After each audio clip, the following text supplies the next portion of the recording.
अब स्टार्ट करने वाले हैं लिविंग वर्ड। लिविंग वर्ड छोटा सा है, इसमें ज़्यादा से ज़्यादा मैक्सिमम आपको 2 क्वेश्चन देखने को मिलेंगे, 1 क्वेश्चन या 2 क्वेश्चन, ठीक है।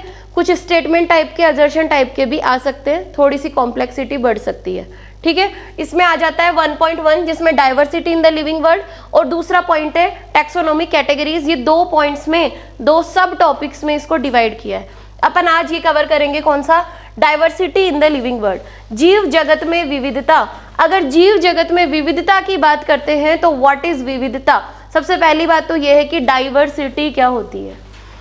बायोडाइवर्सिटी, बायो मतलब होता है जीव, बायोलॉजी पढ़ते हैं, जीवों का अध्ययन, उसी को बोलते हैं जिसमें कौन कौन आ जाते हैं, प्लांट्स आ जाते हैं, एनिमल्स आ जाते हैं, तो बायो शब्द तो वहीं से आया है। और डाइवर्सिटी का अर्थ क्या होता है, डाइवर्सिटी मतलब विविधता, और विविधता का मतलब type of different organisms, type of different organism, अलग अलग प्रकार के जीव, उनकी बात हो रही है। विविधता का मतलब अलग अलग प्रकार के जीव। तो जब हम अपने सराउंडिंग में देखते हैं तो हमें बहुत सारे टाइप के जीव दिखाई दे रहे हैं। जीव मतलब जैसे जैसे हमें डॉग दिख रहा है, कैट दिख रही है, काऊ दिख रहे हैं, पिजन्स दिख रहे हैं, आसपास में सराउंडिंग में देखोगे कुछ ऐसे एनिमल्स दिख रहे हैं जो केवल पानी में रहते हैं, आपका फेवरेट फ्रॉग, कॉकरोच, ऐसे बहुत सारे ऑर्गेनिज्म हमें देखने को मिलते हैं। तो डिफरेंट काइंड ऑफ ऑर्गेनिज्म, उसी को हम क्या कहते हैं, बायोडाइवर्सिटी कहते हैं। प्लांट्स को देखोगे तो प्लांट में भी अलग अलग प्रकार के प्लांट देखने को मिलेंगे, उनके पैटर्न, उनके फ्लावर, उनके लीफ, हर चीज में वेरिएशन देखने को मिलेगी। वेरिएशन मतलब विभिन्नताएं, जितनी ज्यादा आसपास में विभिन्नताएं हैं उतने ही क्या होंगे, ऑर्गेनिज्म एक दूसरे से अलग होंगे। और इस टाइप ऑफ ऑर्गेनिज्म सभी को कलेक्टिवली मिला के क्या कहेंगे, बायोडाइवर्सिटी कहेंगे। सो what is biodiversity. Biodiversity basically हम क्या कह सकते हैं, वेरिएबिलिटी, विभिन्नता, वेरिएबिलिटी, इसको मैं क्या कह सकती हूं, विभिन्नता, ठीक है।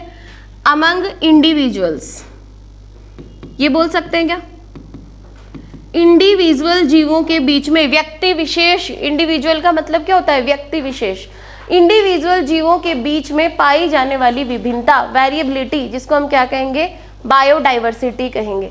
यानी कि ऑल ऑर्गेनिजम्स, मैं ये लिख सकती हूँ कि सभी जीव, all organism are different with each other, एक दूसरे से कैसे होते हैं, अलग होते हैं, डिफरेंट विथ ईच अदर, एक दूसरे से क्या होते हैं, डिफरेंट होते हैं। मैंने यहाँ लिखा है इंडिविजुअल, व्यक्ति विशेष के बीच में क्या है, विभिन्नताएं, व्यक्तियों के बीच में विभिन्नताएं। कोई व्यक्ति विशेष, कोई इंडिविजुअल, किसी एक इंडिविजुअल की बात कर रही हूँ, वो दूसरे से अलग है, फिर दूसरा इंडिविजुअल तीसरे से अलग है, सब एक दूसरे से अलग है। तो वेरिएबिलिटी अमंग इंडिविजुअल्स, इंडिविजुअल्स के बीच में वेरिएबिलिटी का होना, दिस इज बायोडाइवर्सिटी। आगे मैंने लिखा है all organisms are different from each other, सभी ऑर्गेनिज्म एक दूसरे से अलग है, इसी को क्या बोल रहे हैं, बायोडाइवर्सिटी। डाइवर्स हो गए, डाइवर्स मतलब अलग अलग, ठीक है। और ये जो वेरिएबिलिटी है, ये वेरिएबिलिटी है, ये इंडिविजुअल के बीच में हो सकती है, ये उनके इकोसिस्टम्स के बीच में हो सकती है, और उनकी कम्युनिटीज के बीच में हो सकती है, ठीक है। वेरिएबिलिटी जीवों के बीच में है, उनके इकोसिस्टम के बीच में है, उनकी कम्युनिटीज, कम्युनिटीज जानते हो, कम्युनिटी, इकोसिस्टम आगे पढ़ोगे इकोलॉजी में, बहुत सारे इंडिविजुअल जहाँ पे रहते हैं सेम प्रकार के तो पॉपुलेशन बनती है। और जब बहुत सारे अलग अलग प्रकार की पॉपुलेशन के लोग, अलग अलग पॉपुलेशन के लोग मतलब ह्यूमन अलग है, डॉग अलग है, काऊ अलग है, तो एक अलग पॉपुलेशन हो गई काऊ की, डॉग की एक अलग पॉपुलेशन हो गई, 20 डॉग हैं तो ये एक अलग पॉपुलेशन हो गई। बात समझ में आ रही है। तो इस चीज को हम क्या कहते हैं, बायोडाइवर्सिटी कहते हैं। तो ये सारा मिला करके इसे क्या बोलेंगे, कम्युनिटी, और सबको ऑल टोटल मिला करके बोलेंगे इकोसिस्टम। बात समझ आ रही है क्या। देखो अपन बात करते हैं एक एरिया की, एक एरिया है एरिया 1 और एक दूसरा एरिया है एरिया 2, इन दोनों की बात कर लेते हैं। यहाँ पर अगर स्पीशीज की बात करें, मान लो यहाँ पे काऊ भी है, यहाँ डॉग भी है, हॉर्स भी है, पिजन भी है, ठीक है। इसके 10 मेंबर है, इसके 5 मेंबर है, इसके 2 हैं और पिजन 1 है, बाकी के उड़ गए सारे, ठीक है। अभी देखो दूसरे में एक काऊ है, ह्यूमन बींग्स भी है, एलिफेंट भी है, हॉर्स भी है, स्पैरो भी है और पिजन भी है। अब ना I want to ask you कि मैं ये चीज पूछना चाह रही हूँ कि ये जस्ट सपोज कि 1-1 है, ये क्या है 1-1 है, जबकि ये कैसे 10-5-2-1, किस में बायोडाइवर्सिटी ज्यादा होगी? फर्स्ट में ज्यादा है कि सेकंड में ज्यादा है? Which area? बायोडाइवर्सिटी मैक्सिमम किस में देखने को मिलेगी? टोटल नंबर ऑफ ऑर्गेनिज्म की बात करते हैं, नंबर ऑफ ऑर्गेनिज्म कितने हैं बताओ? इसमें कितने हो गए? 6 हो गए क्या? और इसमें कितने हो गए टोटल नंबर ऑफ ऑर्गेनिज्म? कितने हो गए? 15, 18, ठीक है। तो बताओ किस में ज्यादा है बायोडाइवर्सिटी, 1 की 2? Very good. बायोडाइवर्सिटी किस में ज्यादा होगी? सेकंड वाले में होगी। तो ओवरऑल आपको ये बात समझ में आई कि सेकंड में कैसे हुआ? अरे सेकंड में कैसे हुआ बायोडाइवर्सिटी ज्यादा? I am talking about number of organism. मैं किसकी बात कर रही हूँ? नंबर ऑफ ऑर्गेनिज्म की बात कर रही हूँ। किसकी बात की है मैंने? तो नंबर ऑफ ऑर्गेनिज्म भले ही एक है लेकिन स्पीशीज ज्यादा है, जितनी ज्यादा स्पीशीज उतना ज्यादा बायोडाइवर्सिटी। इसमें लोग भले ही ज्यादा थे, संख्या में ज्यादा थे, लेकिन बायोडाइवर्सिटी कम थी, ठीक है। तो दिस इज द बायोडाइवर्सिटी। अब आगे बात करते हैं हम किसकी? हम बात कर रहे थे करंट एस्टिमेशन की, बात कर रहे थे कि करंट में अगर देखा जाए तो कितनी स्पीशीज दुनिया में, इतनी स्पीशीज है जिनका हमें पता ही नहीं है। उनमें से जितनी टोटल स्पीशीज है ना, उनमें से केवल 13% स्पीशीज ऐसी हैं जो साइंटिस्ट जानते हैं, जिनका साइंटिस्ट वगैरह ने नोमेनक्लेचर कर रखा है। कितनी है? Only 13% of total found. आ रही है बात समझ? और वो कितना है? वो है 1.7 मिलियन टू 1.8 मिलियन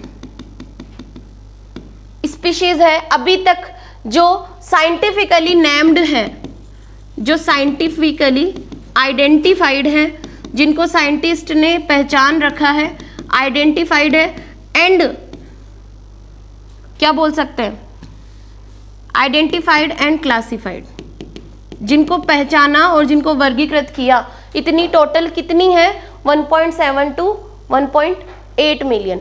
जो टोटल नोन की, जो कितनी स्पीशीज ऐसी हैं जो अभी भी अननोन है, जिनके बारे में हमें पता ही नहीं। आपने कोई ऐसा बर्ड देख लिया, आप बोलोगे अरे यार ये कैसा बर्ड है, ये तो पहली बार देखा है, पता ही नहीं है। तो ऐसे बहुत सारे क्या देखने को मिलती है? बायोडाइवर्सिटी है। अभी तक इतनी ही नोन है। और इसमें भी अगर बात करें तो 1.2 मिलियन एनिमल स्पीशीज को अभी तक आइडेंटिफाई किया जा चुका है और 0.5 मिलियन अगर प्लांट्स की बात करें तो बायोडाइवर्सिटी इनकी क्या हो जाएगी? कम। 0.5 मिलियन प्लांट्स हैं जिनको अभी तक, ऐसी स्पीशीज है जिनको अभी तक देखा जा चुका है और पहचाना जा चुका है, ठीक है, और उनका वर्गीकरण किया जा चुका है। आई क्या बात समझ में मैं क्या कह रही हूँ? ये एक डाटा है, इस डाटा को आपको याद रखना है। वर्तमान आकलन या करंट एस्टिमेशन क्या बताता है? इसके अकॉर्डिंग ये है कि जितने भी ऑर्गेनिज्म हैं अभी तक अननोन है, बहुत सारे ऐसे ऑर्गेनिज्म है पूरे वर्ल्ड में जिनको हम जानते भी नहीं है, उनका केवल 13% है जो हमें नोन है। और वो कितना है? वो 1.7 मिलियन से 1.8 मिलियन है। इसमें सब आ गए, ऑल ऑर्गेनिजम्स आ गए। इसमें भी अगर मैं एनिमल्स प्लांट्स की अलग अलग बात करूं तो लगभग 1.2 मिलियन एनिमल्स को पहचाना जा चुका है, 0.5 मिलियन प्लांट्स को पहचाना जा चुका है। ये मैं अलग से बता रही हूँ। इसमें इनवर्टिब्रेट, वर्टिब्रेट सब आ गए, इसमें सब आ गए, ठीक है। एनिमल प्लांट का मैंने अलग बताया। अब आगे बात करते हैं टेरेस्ट्रियल इकोसिस्टम में। अगर देखते हैं स्थलीय पारिस्थितिकी में, अगर देखते हैं तो हाईएस्ट बायोडाइवर्सिटी किसकी पाई जाती है? हाईएस्ट बायोडाइवर्सिटी कहाँ देखने को मिलती है? ट्रॉपिकल रेन फॉरेस्ट में। कहाँ देखने को मिलती है? ट्रॉपिकल रेन फॉरेस्ट में। और अगर एक्वेटिक जलीय इकोसिस्टम की बात करें, एक्वेटिक इकोसिस्टम की बात करें तो हाईएस्ट बायोडाइवर्सिटी कहाँ देखने को मिलेगी? बता दो। कोरल रीफ्स में। एनिमल्स के बीच में सर्वाधिक कौन है? हाईएस्ट, लार्जेस्ट संख्या में कौन है? इंसेक्ट है। इसमें भी कौन है? Largest. Largest group among animals. अगर एनिमल्स की बात करें तो इसमें सबसे लार्जेस्ट ग्रुप किसका है? इंसेक्ट का है, जिसकी बहुत ज़्यादा स्पीशीज अभी तक आइडेंटिफाइड है। डन? इतनी बातें क्लियर है क्या? इसमें ऐसा कुछ भी नहीं है जो आपको समझ ना आया हो, ठीक है। बायोडाइवर्सिटी क्या है, एक एग्जाम्पल से मैंने समझा दिया है। नंबर ऑफ चाहे 100 है, एक जगह 100 ह्यूमन बीइंग है और एक जगह 5 ही लोग हैं, एक काऊ है, एक डॉग, एक पिग है और एक पिजन है, एक स्पैरो है, 5 ही लोग हैं। तो बायोडाइवर्सिटी कहाँ है? वहाँ 5 वाले में नंबर ऑफ स्पीशीज ज्यादा है, यानी कि बायोडाइवर्सिटी का मतलब क्या हो गया? Number of species. जितनी ज्यादा नंबर ऑफ स्पीशीज उतनी ही ज्यादा वहाँ की बायोडाइवर्सिटी।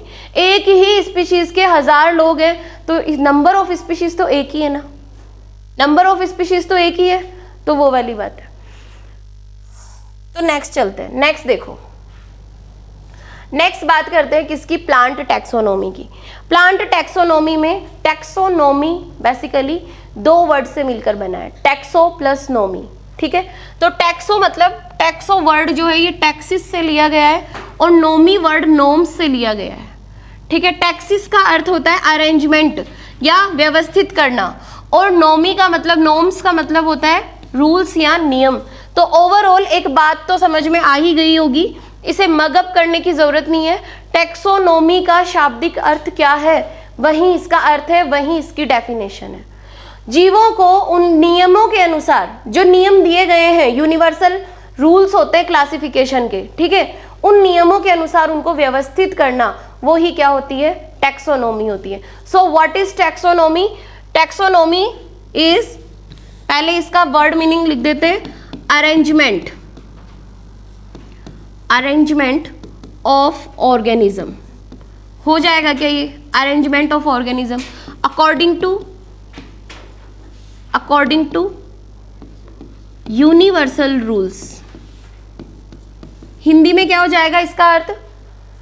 जीवों को रूल्स के अनुसार, नियमों के अनुसार व्यवस्थित करना ही क्या कहलाता है? टैक्सोनॉमी कहलाता है। क्योंकि टैक्सिस का अर्थ व्यवस्था और नॉर्म्स का अर्थ नियम, तो जीवों को नियमों के अनुसार व्यवस्थित करना ही क्या कहलाता है? टैक्सोनॉमी कहलाता है। It is the branch of biology which study, which deals with, किससे डील करती है? Deals with arrangement of organism according to their rules, ठीक है। तो क्या हो जाएगा? What is taxonomy? The branch of biology, विज्ञान की वह शाखा, जीव विज्ञान की, द ब्रांच ऑफ बायोलॉजी, जीव विज्ञान की वह शाखा, विच डील्स विथ, जो किससे डील करती है? Which deals with the arrangement of organisms, arrangement of organisms according to rules. विज्ञान की वह शाखा, जीव विज्ञान की वह शाखा जो जीवों के नियमों के आधार पर व्यवस्थित करने की स्टडी करती है, उसे हम टैक्सोनॉमी कहते हैं। तो टैक्सोनॉमी में किसे किसे इंक्लूड किया जाता है? किस किस चीज को टैक्सोनॉमी में इंक्लूड किया जाता है? जनरली टैक्सोनॉमी में 3 चीजों को इन्वॉल्व किया गया है। किसको? आइडेंटिफिकेशन, सबसे पहला पार्ट। सबसे पहले तो क्या करोगे? आइडेंटिफाई करोगे। अरे देखो, कोई बर्ड उड़ के आपकी छत पे आया, आपने उसे कभी नहीं देख रखा, कभी नहीं देखा, पहली बार होता है ना ऐसा इंसेक्ट, अरे यार ये तो नया ही आया है, होता है ना, हमने नहीं देखा, आया नहीं है धरती पे, न जाने वो कब से, हमारे लिए वो नया है, ठीक है। हमारे साइंटिस्ट ने तो जितने भी देख रखे उनके नामकरण कर रखे हैं, हो सकता है वो हमारे लिए नया हो, लेकिन आप कोई साइंटिस्ट है, आपने देख रखा है कि हाँ पूरे डाटा ठीक है, ऐसा कोई एनिमल अभी तक मैंने नहीं देखा। हमारी छत पे उठ के सुबह सुबह ऐसा कोई एनिमल आया और हमने जाकर के देखा तो देखा वाह ये तो यार अलग ही है, इसके पंख भी अलग ही है। तो मुझे ये बताओ, सबसे पहले आप क्या करोगे? सबसे पहले आप उसको पहचानोगे, आइडेंटिफाई करोगे। पंख है, उड़ के आया है, तो आप समझ जाओगे कि ये बर्ड्स में आएगा। अब आप उसको एम्फीबियन तो नहीं बोल दोगे ना, आप उसको सांप तो नहीं बोल दोगे ना, है कि नहीं? This is identification. आइडेंटिफिकेशन क्या है? अरे आपने मंकी जैसा कोई एनिमल देखा, मंकी जैसा देखा, ठीक है, लेकिन वो मंकी नहीं था तो वो मंकी जैसा। तो आपने मेमोरी ग्लैंड्स देखी और देखा कि मंकी जैसा है, तो किस में रखोगे? मैमल्स में रखोगे। और मैमल्स में भी कौन से ग्रुप में? आप बताओगे मैम ये मंकी जैसा है तो मैं तो इसको उस ग्रुप में रखने की सोच रहा हूँ जिसमें मंकी आते हैं, प्राइमेट्स में रखा है। बात समझ में आ रही है क्या? This is identification. सबसे पहले ऑब्जर्वेबल कैरेक्टर्स के आधार पे आप बताओगे रेंग कर चल रहा है मैम ये तो रेप्टाइल्स में आएगा, छिपकली जैसा दिख रहा है मैम ये रेप्टाइल्स में आएगा। आ रही क्या बात समझ? ऑब्जर्वेबल कैरेक्टर्स के आधार पे जैसा आपने देखा आप उसको आइडेंटिफाई करोगे ये क्या है। फिर साइंटिस्ट क्या करते हैं? फिर उसका साइंटिस्ट नोमेनक्लेचर करते हैं कि इसका नाम क्या रखा जाना चाहिए, ठीक है। और फाइनली उसका क्लासिफिकेशन किया जाता है। कन्वीनियंट कैटेगरी में अलग अलग तरीके से उनको रख दिया जाता है कि जैसे क्लासिफिकेशन में मैं क्या करूंगी, किंगडम उड़कर आया था, कोई एनिमल था तो किंगडम एनिमेलिया है कि नहीं। फाइलम क्या रख दूंगी, या तो इन्वर्टिब्रेट होगा या तो वर्टिब्रेट होगा, तो हम उसको कौन से फाइलम में रखेंगे उसके कैरेक्टर्स का पता लगाएंगे। वर्टिब्रेट इनवर्टिब्रेट में फर्क है, कैरेक्टर्स का पता लगाएंगे उसमें रख देंगे। और आगे चलो क्लास देखो, क्लास उड़ के आया है तो एविज है, ठीक है। और अगर रेंग कर आता तो रेप्टाइल था, पानी में रहता तो कोई फिश वगैरह होगी। बात समझ रहे हो? तो उसके आधार पर उनको कन्वीनियंट कैटेगरी में रखते हैं, उसे बोलते हैं क्लासिफिकेशन करना, ठीक है। तो ओवरऑल टैक्सोनॉमी में हम तीन काम करते हैं। क्या क्या करते हैं? Identification, nomenclature and classification. तो हम ये भी कह सकते हैं branch of biology that deals with nomenclature, identification and classification of organism. Biology की वह शाखा जिसमें जीवों को पहचाना जाता है, नामकरण किया जाता है और फाइनली उनको वर्गीकृत किया जाता है। इस शाखा को क्या कहा जाता है? प्लांट टैक्सोनॉमी या पादप वर्गीकी कहा जाता है। आई इतनी बात समझ में? डन। तो टैक्सोनॉमी के तीन इंपॉर्टेंट पार्ट है। कौन कौन से हैं? सबसे पहले पहचानोगे, आइडेंटिफिकेशन, फिर उसका नामकरण करोगे, नाम क्या हो सकता है उसका, और लास्ट में उसका क्लासिफिकेशन किया जाता है। तो ये तीन चीजें आपको ध्यान रखनी है, INC, identification, nomenclature and classification. Taxonomy word किसने दिया था? सबसे पहले किसने दिया था? एपीडी कैंडोले ने दिया था। बच्चों कोई नहीं पूछेगा आपसे क्वेश्चन कि वर्ड किसने दिया, ये वो, कोई नहीं। इतने आसान क्वेश्चन नहीं आते हैं, बंद हो गए हैं आना। पप्पा कौन है टैक्सोनॉमी के? पप्पा, हाँ, वेरी गुड। कैरोलस, इसको तो सब जानते हैं। वर्ड दिया था एपीडी कैंडोले ने और पप्पा इसके हैं कौन? Carolus Linnaeus. नेक्स्ट आ जाता है टाइप ऑफ टैक्सोनॉमी। टैक्सोनॉमी के जनरली तीन टाइप है, देखो, साइटोटैक्सोनॉमी, कीमोटैक्सोनॉमी और न्यूमेरिकल टैक्सोनॉमी। इनके नाम आ सकते हैं, स्टेटमेंट में इनका शब्द आ सकता है, होते कुछ भी नहीं है। टैक्सोनॉमी क्या होती है ये तो समझ में आ गया क्या? विज्ञान की वह शाखा, जीव विज्ञान की, यानी कि बायोलॉजी की वो ब्रांच जिसमें जीवों को उनके रूल्स के अकॉर्डिंग वर्गीकृत किया जाता है। यही होता है, रूल्स के अकॉर्डिंग क्लासीफाई किया जाता है। तो कौन से रूल्स? जो रूल्स दिए गए हैं, जो रूल्स कैरोलस लीनियस ने दिए थे टैक्सोनॉमी के, ठीक है, उन रूल्स के अकॉर्डिंग। तो इसमें क्या क्या करते हैं? इसमें तीन चीज़ें करते हैं। एक तो आइडेंटिफिकेशन करते हैं, पहले पहचानते हैं, फिर नोमेनक्लेचर करते हैं, फिर क्लासिफिकेशन करते हैं। ये तो ठीक है, लेकिन टाइप क्या क्या हो गए, कैसे पहचानते हैं, इसके अलग अलग टाइप हो गए। हर एक ऑर्गेनिज्म को ऑब्जर्वेबल कैरेक्टर्स के आधार पे भी पहचानेंगे इनिशियली, फिर आगे उसके इंटरनल कैरेक्टर्स को भी कंपेयर करेंगे, ठीक है। सारी चीज़ों को कंपेयर करके हम नहीं करते हैं ये सब काम, साइंटिस्ट करते हैं, ठीक है ना। आपके पास इतना टाइम कहाँ है? साइटोटैक्सोनॉमी में क्या होता है? सेल के कैरेक्टर, साइटोलॉजी, मैंने एक शब्द बताया था क्या? Cytology, cell structure. देखो मुझे नहीं पता आप कौन सी स्पीशीज, कोई एलियन हो, पता नहीं क्या हो, जादू जैसा कोई इंसान आ गया धरती पे। जादू मूवी देखिए क्या, वो धूप खाता था, वो आ गया। अब मैं उसके ऑब्जर्वेबल कैरेक्टर के आधार पे तो मैं बोल दूंगी कि यार चल भी ह्यूमन जैसा ही रहा है, खाना भी कुछ ऐसा ही खा रहा है, लेकिन यार ये तो धूप भी खा रहा है, ये तो फोटोसिंथेसिस भी कर रहा है, तो मैं क्या करूँ, कैसे पता लगाऊँ? तो मैं उसकी एक सेल निकालूंगी, उसकी सेल और मेरी सेल को माइक्रोस्कोप में देख के कंपेयर कर लूंगी। अगर सेल स्ट्रक्चर एकदम सेम है, सारी चीजें सेम है, तो हो सकता है कि वो एनिमल्स से बिलोंग करता है। अगर उसकी सेल प्रोकैरियोट से समानता दिखा रही है, यानी कि वो बैक्टीरिया वाले मोनेरा से बिलोंग करता है। अगर वो प्रोटिस्टा से सिमिलरिटी दिखा रही है, बात समझ में आई?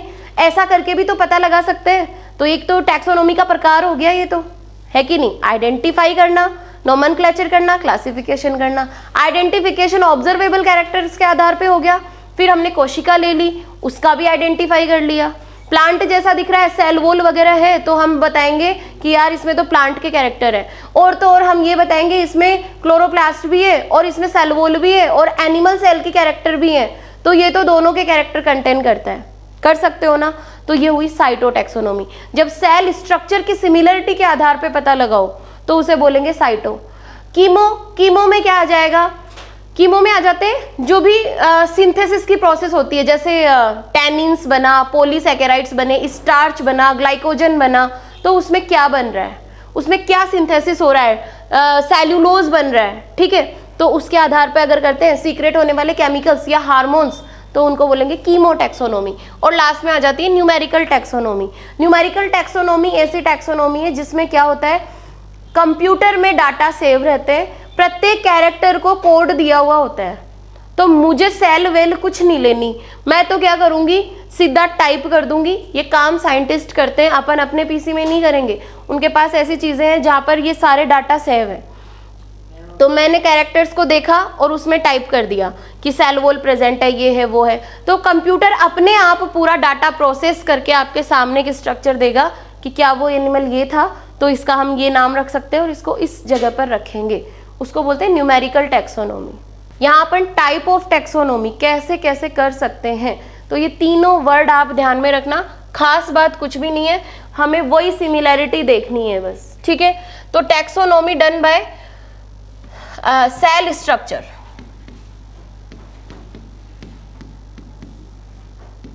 जब सेल स्ट्रक्चर में सिमिलैरिटीज के आधार पर टैक्सोनॉमी की जाती है, ये लिख दें क्या?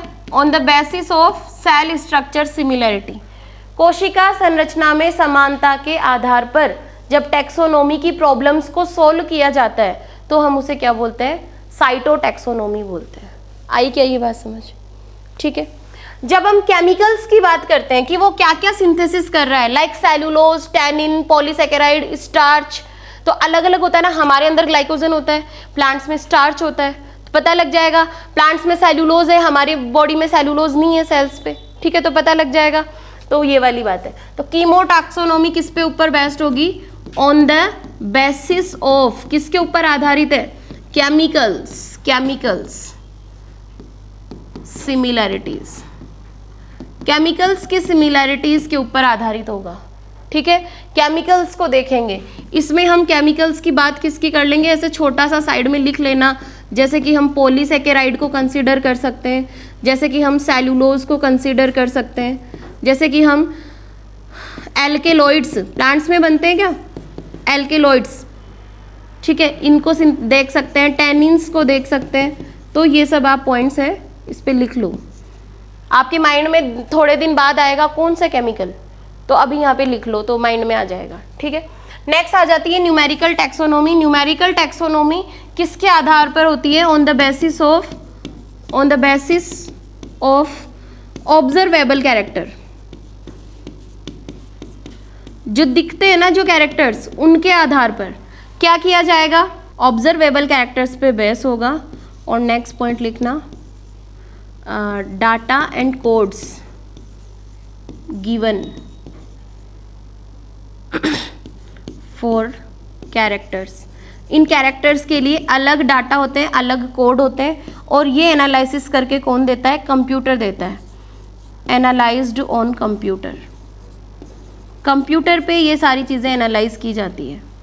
हिंदी में क्या हो जाएगा? ऑब्जर्वेबल, देखने योग्य कैरेक्टर्स को देख करके हम उसके डाटा को उसमें टाइप कर देंगे। तो कंप्यूटर में खुद में उसमें कोड्स होते हैं, तो वो खुद आपको करके देगा सामने, एनालाइज करके कंप्यूटर आपको पकड़ा देगा, ठीक है। तो अब आपके पास में क्वेश्चन क्या आ सकता है? क्वेश्चन क्या आ सकता है कि सेल स्ट्रक्चर में समानता के आधार पर अगर पता लगाना हो तो टैक्सोनॉमी में भी कौन सी टैक्सोनॉमी काम में लोगे? साइटोटैक्सोनॉमी। साइटो मतलब कोशिका, साइटोलॉजी कोशिका का अध्ययन, यही होता है साइटोलॉजी। तो कीमोटैक्सोनॉमी क्या है और न्यूमेरिकल टैक्सोनॉमी क्या है, ये क्लियर हुआ क्या?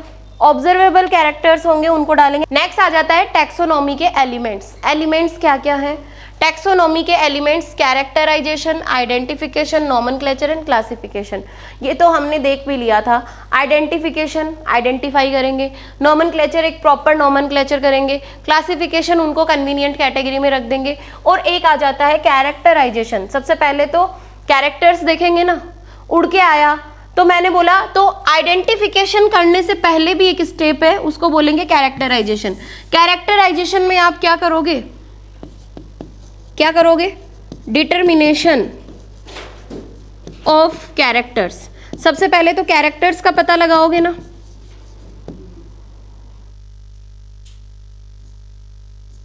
अरे सपोज दैट मैंने क्या बोला, कोई उड़ के आया है आपकी छत पे बैठा है, तो सबसे पहले आप क्या देखोगे? भाई उड़ के आया है, सबसे पहले आपने उसके कैरेक्टर्स देखे हैं, तभी तो पहचाना। पहचाना कब? जब देखा। तो पहले क्या होगा? कैरेक्टराइजेशन, और फिर आप उसको पहचान गए, आइडेंटिफाई कर लिया कि ये तो बर्ड है, फिर आपने उसका नॉमेनक्लेचर कर दिया, और सबसे लास्ट में आपने उसका क्लासिफिकेशन कर दिया। याद रखना सीक्वेंस ये ही रहेगा, मन से मत कर देना, पहले नॉमेनक्लेचर कर दो, पहले तो क्लासिफिकेशन कर दिया, पहचाना बाद में। ऐसे होगा क्या? नहीं, ये सीक्वेंस में होगा। तो CINC ये याद रखना, पहले कैरेक्टराइजेशन, फिर आइडेंटिफिकेशन, नॉमेनक्लेचर एंड सबसे लास्ट होता है क्लासिफिकेशन। एक नोट मैं आपको बता रही हूं, एक नोट। फर्स्ट एक्ट ऑफ पहला कार्य किसका? टैक्सोनॉमी का। क्या होता है बताओ? चलो क्वेश्चन कर दो। एक क्वेश्चन दे रही हूं आपको प्यारे बच्चों, क्वेश्चन है first act of taxonomy. Taxonomy का पहला कार्य बता दो। आपके पास फर्स्ट ऑप्शन आ जाता है कैरेक्टराइजेशन, सेकंड ऑप्शन आ जाता है नॉमेनक्लेचर, थर्ड ऑप्शन आ जाता है आइडेंटिफिकेशन, और फोर्थ ऑप्शन आ जाएगा, क्या बच गया? क्लासिफिकेशन बच गया ना। नेक्स्ट आ जाएगा क्लासिफिकेशन। आंसर फटाफट बता दो क्या आएगा?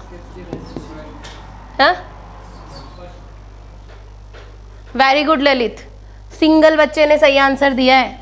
क्या होगा? आइडेंटिफिकेशन होगा। ठीक है, first act of the taxonomy identification है, ध्यान रखना, कैरेक्टराइजेशन नहीं है।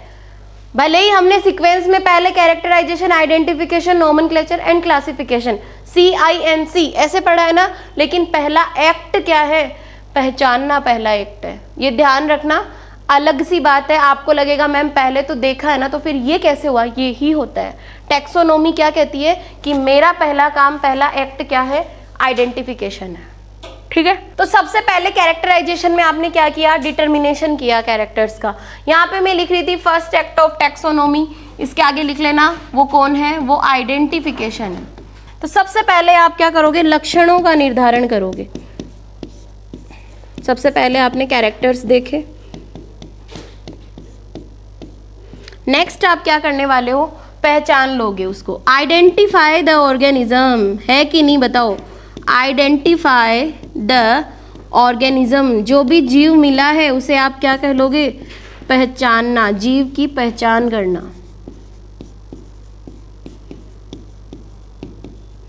पहचान लिया क्या? शाबाश। आगे क्या करोगे? Nomenclature. Scientifically name given, scientifically name given, इसको क्या करेंगे?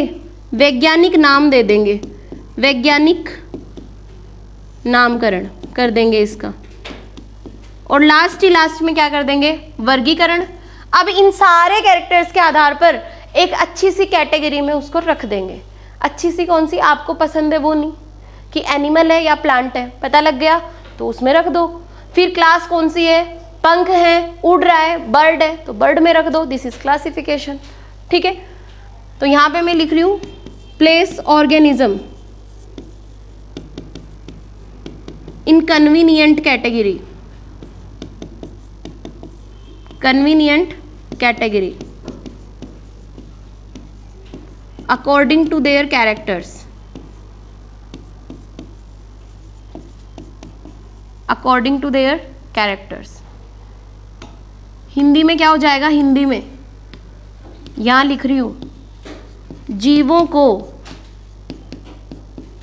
उनके लक्षणों के आधार पर, लक्षणों के आधार पर उपयुक्त श्रेणी में रखना, उपयुक्त जो उसके लिए सुटेबल है रखना या वर्गीकृत करना, उसे हम क्या कहेंगे, क्या कहेंगे, क्लासिफिकेशन कहेंगे। डन है क्या, डन है क्या? बहुत आसान है, कोई रॉकेट साइंस नहीं है। ध्यान रखना एक एक चीज़ का, CINC सीक्वेंस ध्यान रखना, हमेशा ये सीक्वेंस ऐसा ही रहेगा, पहले आप अपनी मर्जी से कुछ नहीं करोगे, ठीक है। नेक्स्ट देखो, नेक्स्ट एक वर्ड आ जाता है सिस्टमैटिक्स। सिस्टमैटिक्स, सिस्टमैटिक्स का अर्थ भी क्या होता है, वर्गीकरण ही होता है, वर्गी की ही बात करते हैं, ठीक है। सिस्टमैटिक शब्द सबसे पहले किसने दिया था, कैरोलस लीनियस ने दिया था। ये वर्ड सबसे पहले किसने दिया था, कैरोलस लीनियस ने दिया था, ठीक है। नेक्स्ट देखो, ये वर्ड कहां से डिराइव किया गया है, ये वर्ड डिराइव किया गया है कहां से, सिस्टेमा शब्द से। सिस्टेमा शब्द से सिस्टमैटिक्स को लिया गया है। सिस्टेमा, अरे बोलते ना सिस्टम, सिस्टम, अभी मैं बोलूंगी कि सिस्टमैटिक तरीके से बैठो, सब बच्चों को मैं बोलूंगी कि सिस्टमैटिक तरीके से बैठ जाओ सब, तो इसका मतलब आप क्या करोगे, फ्रंट से लेके बैक तक एकदम जितने भी हो, अगर 4-4 बैठे हो, 5-5 बैठे हो, ऐसे ही बैठोगे ना, तो दिस इज सिस्टमैटिक, यानी कि व्यवस्थित तरीके से बैठना, ठीक है। तो सिस्टमैटिक शब्द ही सिस्टेमा से आया है, और सिस्टेमा का अर्थ होता है अरेंजमेंट, या हम बोल सकते हैं करेक्ट अरेंजमेंट, एकदम सही तरीके से व्यवस्थित होना, उसे हम क्या बोलते हैं, सिस्टमा बोलते हैं। तो वही बात हो गई। टैक्सोनॉमी में हम क्या कहते थे, टैक्सोनॉमी में क्या कहते थे कि जीवों को उनकी आइडेंटिफाई करना, नोमेनक्लेचर करना, क्लासिफाई करना और अच्छी कैटेगरी में रखना टैक्सोनॉमी है। तो व्यवस्थित ही तो कर रहे थे, टैक्सिस मतलब अरेंजमेंट और नॉर्म्स मतलब रूल्स, रूल्स के अकॉर्डिंग अरेंज करना, यही तो टैक्सोनॉमी था।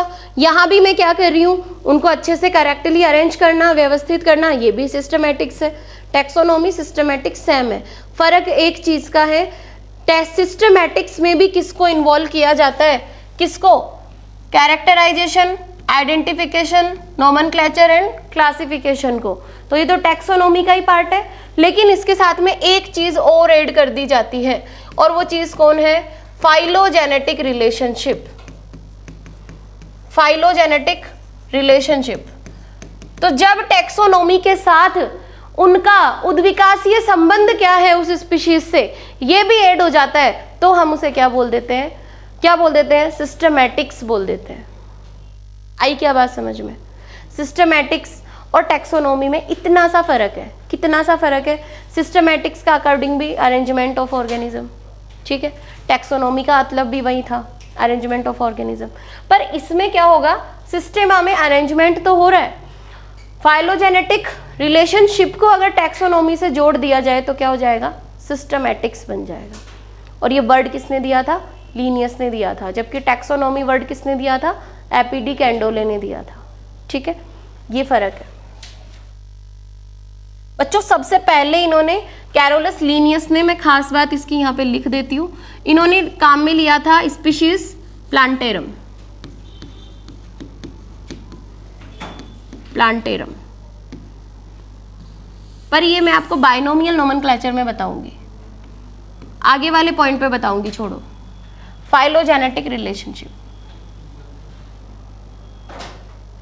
नेक्स्ट आ जाता है। सिस्टमैटिक्स में किस किस को इन्वॉल्व किया है, फर्स्ट क्या है, कैरेक्टराइजेशन, सेकंड क्या है, आइडेंटिफिकेशन, थर्ड क्या है, नोमेनक्लेचर, फोर्थ क्या है, क्लासिफिकेशन, सबसे लास्ट में ये तो पूरी टैक्सोनॉमी हो गई।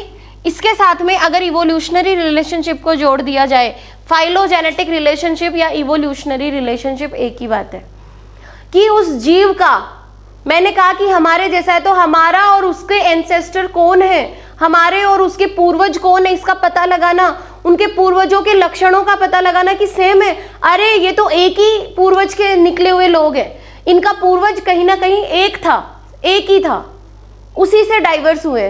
तो जब हम पूर्वजों तक का अध्ययन करते हैं, उद्विकाशीय संबंध का अध्ययन कर लेते हैं, तो उसे हम क्या बोलते हैं? सिस्टमैटिक्स बोलते हैं। इतना सा ही फर्क है टैक्सोनॉमी और सिस्टमैटिक्स में, ठीक है। तो इसकी क्या सीक्वेंस आ जाएगी? कैरेक्टराइजेशन, आइडेंटिफिकेशन, नॉमेनक्लेचर, क्लासिफिकेशन और evolutionary relationship.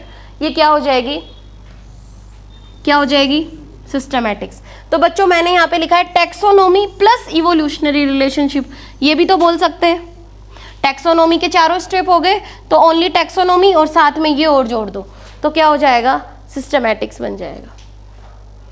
Done. Evolutionary relationship क्या होती है? कि उनका पूर्वज कौन है इसका पता लगाना।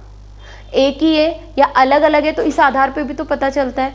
हम कहते हैं कि जो मंकी वगैरह ये हमारे पूर्वज है, जो पहले जो आए थे ऑस्ट्रेलोपिथिकस, रामापिथिकस, अलग अलग टाइप के ह्यूमन आए थे, तो उसका अपन पता लगाते हैं कि सबसे एंड हमारे एंसेस्टर कौन है, राइट। तो नेक्स्ट हम पढ़ लेते हैं नॉमेनक्लेचर।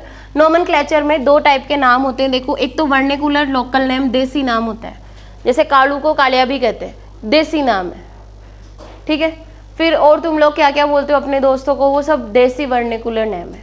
तो ये नेम हर कोई एक्सेप्ट नहीं करता है, ये प्लेस टू प्लेस अलग होते हैं। यहाँ पे हम खेजड़ी के वृक्ष को क्या बोलते हैं? बाहर कुछ और बोलते होंगे, लंदन में जाके पूछो तो वहाँ कुछ और ही बोलेंगे। हर प्लांट का नाम, हर फ्रूट का नाम, हर एक ऑर्गेनिज्म का नाम अलग अलग होता है, अलग अलग जगह पर, ठीक है। तो हर जगह ये नाम एक्सेप्ट नहीं होते हैं। और हम क्या चाहते हैं, साइंटिस्ट क्या चाहते हैं कि एक नाम ऐसा हो जो पूरे वर्ल्ड में सेम हो, और वो नाम होते हैं साइंटिफिक नेम, जो हर जगह एक्सेप्ट होते हैं। तो दो तरीके के नाम है, वर्निकुलर नेम और लोकल नेम। ये क्या करते हैं? वरी करते हैं, vary, place to place. Vary मतलब भिन्न होते हैं, अलग अलग जगह पर अलग अलग होते हैं। वरी प्लेस टू प्लेस मतलब अलग अलग जगहों पर अलग अलग नाम से जाना जाना, तो उसको हम बोलते हैं कि ये वरी करता है प्लेस टू प्लेस।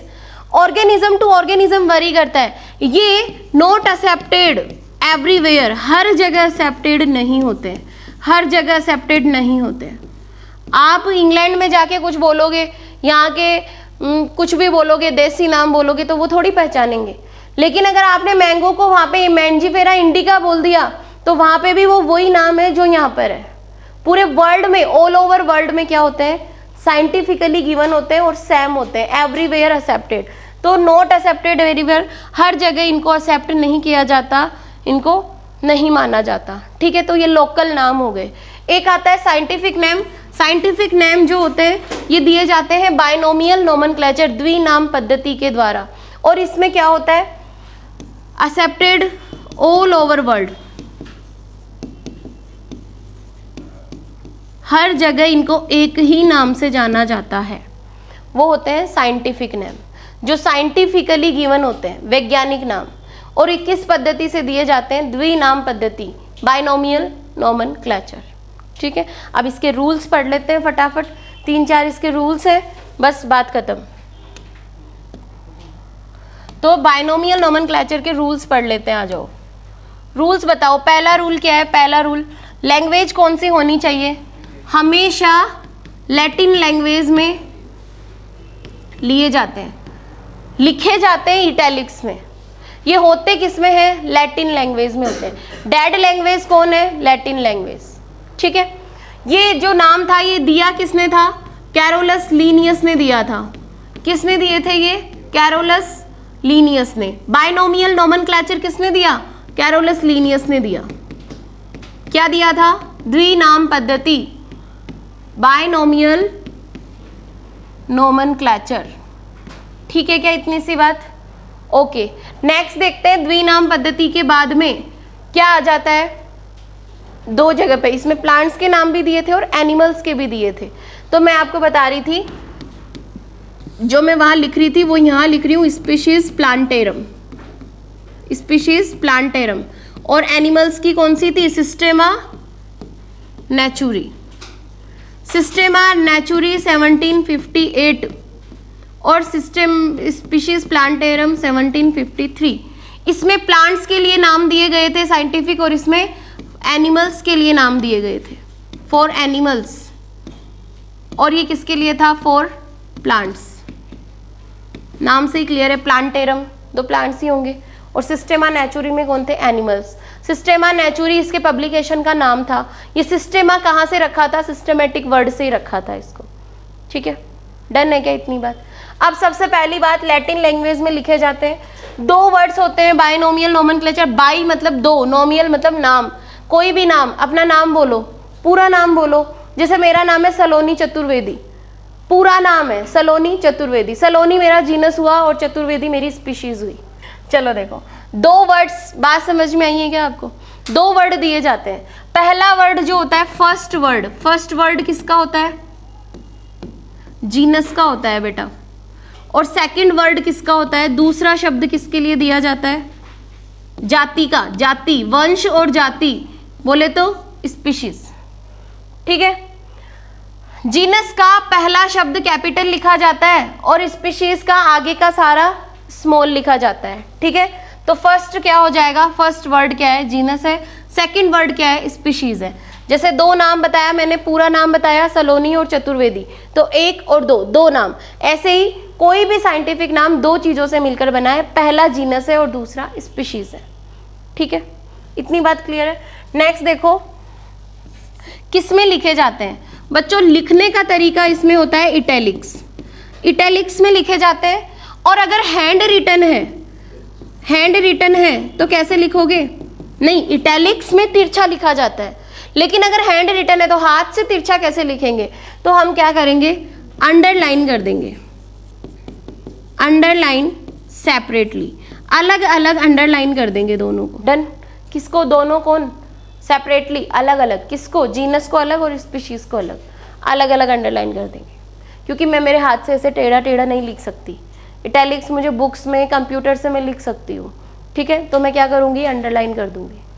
नेक्स्ट आ जाता है फर्स्ट वर्ड। ये मैं कह रही थी कि जो जीनस है, जीनस का फर्स्ट लेटर, जीनस का पहला शब्द कैसे लिखा जाएगा, कैपिटल लिखा जाएगा। और स्पीशीज का फर्स्ट वर्ड कैसा लिखा जाएगा, छोटा लिखा जाएगा। आप तो इतना ध्यान रखो, पहला कैपिटल लिख देना, बाकी का पूरा कैसा लिखना है, छोटा ही लिख, राइट। नेक्स्ट रूल देखो, नेक्स्ट रूल आ जाता है नेम ऑफ ऑथर।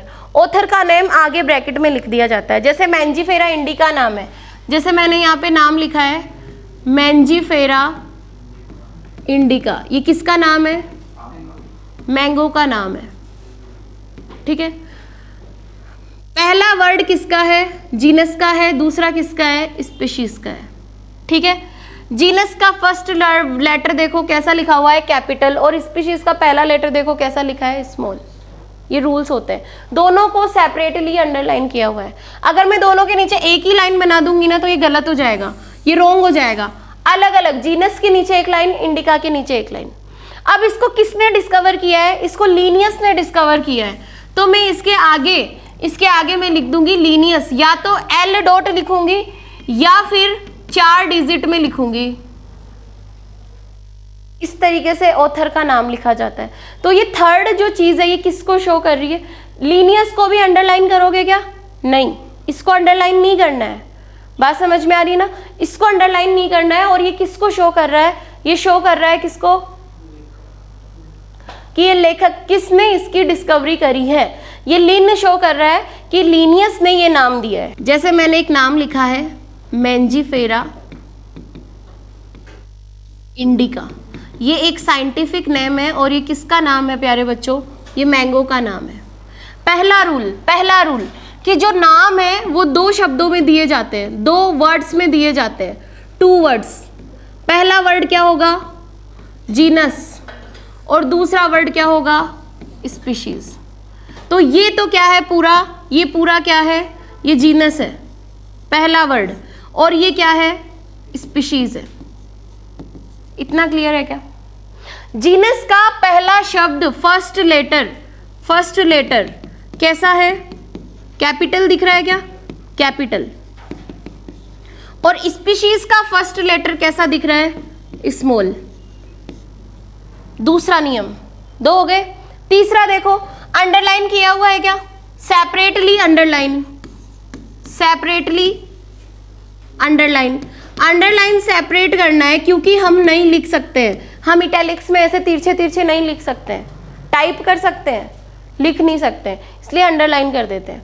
चौथा रूल, इसको किसने डिस्कवर किया? उसको या तो मैं एल डॉट लिखूंगी, या तो उसको एक लेटर में लिखना है, या उसको 4 लेटर में लिखना है। ये भी रूल है, मन से नहीं लिखना है, ठीक है ना? या तो आप, ये भी ठीक है, आपको पूछा जाए कौन सा ठीक है और ऐसा है एल डॉट, तो ये सही है। और अगर एल डॉट की जगह आपके पास LINN डॉट आए तो ये भी सही है।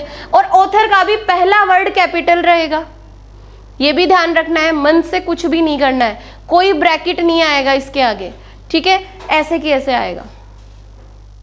लैटिन लैंग्वेज में लिखे जाएंगे, 2 शब्द होते हैं, इटैलिक्स में लिखे जाते हैं, पहला जीनस होता है, दूसरा स्पीशीज होता है। जीनस का पहला शब्द कैपिटल लिखा जाता है, स्पीशीज का पहला शब्द स्मॉल लिखा जाता है, दोनों को अलग अलग सेपरेटली अंडरलाइन किया जाता है।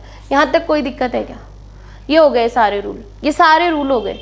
अब जो आप बता रहे थे ना ब्रैकेट वाला, वो मैं आपका कंफ्यूजन दूर कर देती हूँ। उसमें क्या होता है कि 2 साइंटिस्ट के नाम है, जैसे 2 साइंटिस्ट के नाम है तो पहला नाम किसी और ने दिया, जैसे पहले मैंने दिया मैंजीफेरा इंडिका, मान लो कि पहला शब्द मैंने दिया मैंजीफेरा इंडिका, जो सपोज दैट है ना, सपोज दैट कि ये नाम मैंने दिया है, तो मैं लिख दूंगी सेल, और आगे मैं लिख दूंगी या तो एल डॉट या फिर मैं एल ये लिख दूंगी। तो इसका मतलब क्या है कि मैंजीफेरा इंडिका है और इसके 2 साइंटिस्ट है, एक तो पहले सलोनी थी और फिर एक लीनियस था। इसको मैंने ब्रैकेट में इसलिए लिखा है कि पहले दिया तो इसने था, बट ये नाम पॉपुलर नहीं हुआ, ये नाम इसकी वजह से पॉपुलर नहीं हुआ। ये पॉपुलर किस वजह से हुआ है? इसकी वजह से हुआ है, तो फिर उसको ब्रैकेट में और छोटा सा लिख देते हैं। तो अगर 2 ऑथर है, वैसे तो इतना कॉम्प्लेक्स एग्जाम्पल आपके नहीं आएगा, डेफिनेटली नहीं आएगा, ये कंफर्म है, लेकिन फिर भी आए और पहला ऐसे मिले तो मतलब नाम पहले इसने दिया है बट नॉट पॉपुलर, उस समय ये पॉपुलर नहीं हुआ, बाद में इसका नाम इसने दिया तब ये पॉपुलर हुआ, तो मैंने दोनों के नाम लिख दिए, पहला जिसका पॉपुलर नहीं उसको कोष्टक में बंद कर दिया, ठीक है? डन है क्या ये बात? तो 2 साइंटिस्ट के नाम अगर आते हैं तो जो पॉपुलर नहीं है, फर्स्ट साइंटिस्ट जिसने पहले डिस्कवर किया है, हु डिस्कवर फर्स्ट, तो उसका नाम पहले लिखा जाएगा, नेम रिटन फर्स्ट, तो उसका नाम पहले लिखा जाएगा फर्स्ट, एंड इन ब्रैकेट पहले लिखा जाएगा और ब्रैकेट में लिखा जाएगा, और दूसरा जो है उसको क्या लिखा जाएगा? सेम इसी तरीके से लिखा जाएगा, ठीक है? नेक्स्ट आ जाता है hyphen rule. Hyphen rule species में अगर 2 नाम आ रहे हैं, जैसे मैं एक एग्जांपल लिखूं, अरे वो हिबिस्कस होता है क्या? हिबिस्कस होता है क्या? हिबिस्कस रोजा साइनेंसिस, हिबिस्कस रोजा साइनेंसिस, ये दिख रहा है आपको? हिबिस्कस रोजा साइनेंसिस, तो 2 शब्द दिख रहे हैं मुझे स्पीशीज वाले नाम में, रोजा और साइनेंसिस। तो जहाँ रोजा साइनेंसिस 2 अलग अलग नाम आ रहे हैं तो उनके बीच में हाइफन को यूज किया जाता है। हाइफन यहाँ मत लगा देना, गलत हो जाएगा, ठीक है? बीच में हाइफन मत लगा देना। तो हाइफन रूल क्या कहता है कि जब स्पीशीज का नाम 2 हो, व्हेन स्पीशीज हैव 2 वर्ड्स, 2 अलग अलग शब्द हो तो उनके बीच में क्या किया जाता है? हाइफन यूज किया जाता है, यूज्ड हाइफन बिटवीन देम, उनके बीच में क्या यूज किया जाता है? बिटवीन देम, उनके बीच में हाइफन को यूज किया जाता है। जैसे हिबिस्कस रोजा साइनेंसिस, रोजा अलग है साइनेंसिस अलग है, दोनों ही स्पीशीज हैं, दोनों ही स्पीशीज हैं, तो रोजा और साइनेंसिस के बीच में क्या कर देंगे? हाइफन लगा देंगे। यहाँ मत लगा देना, गलत हो जाएगा, ठीक है? यहाँ मत लगा देना। ये हुआ हाइफन रूल। नेक्स्ट आ जाता है ट्राइनोमियल नोमेनक्लेचर। ट्राइनोमियल नोमेनक्लेचर उनके लिए काम में लिया जाता है जिनमें वेरिएशंस ज्यादा पाई जाती है। ये दिया था किसने? हक्सले ने दिया था, गिवन बाय हक्सले।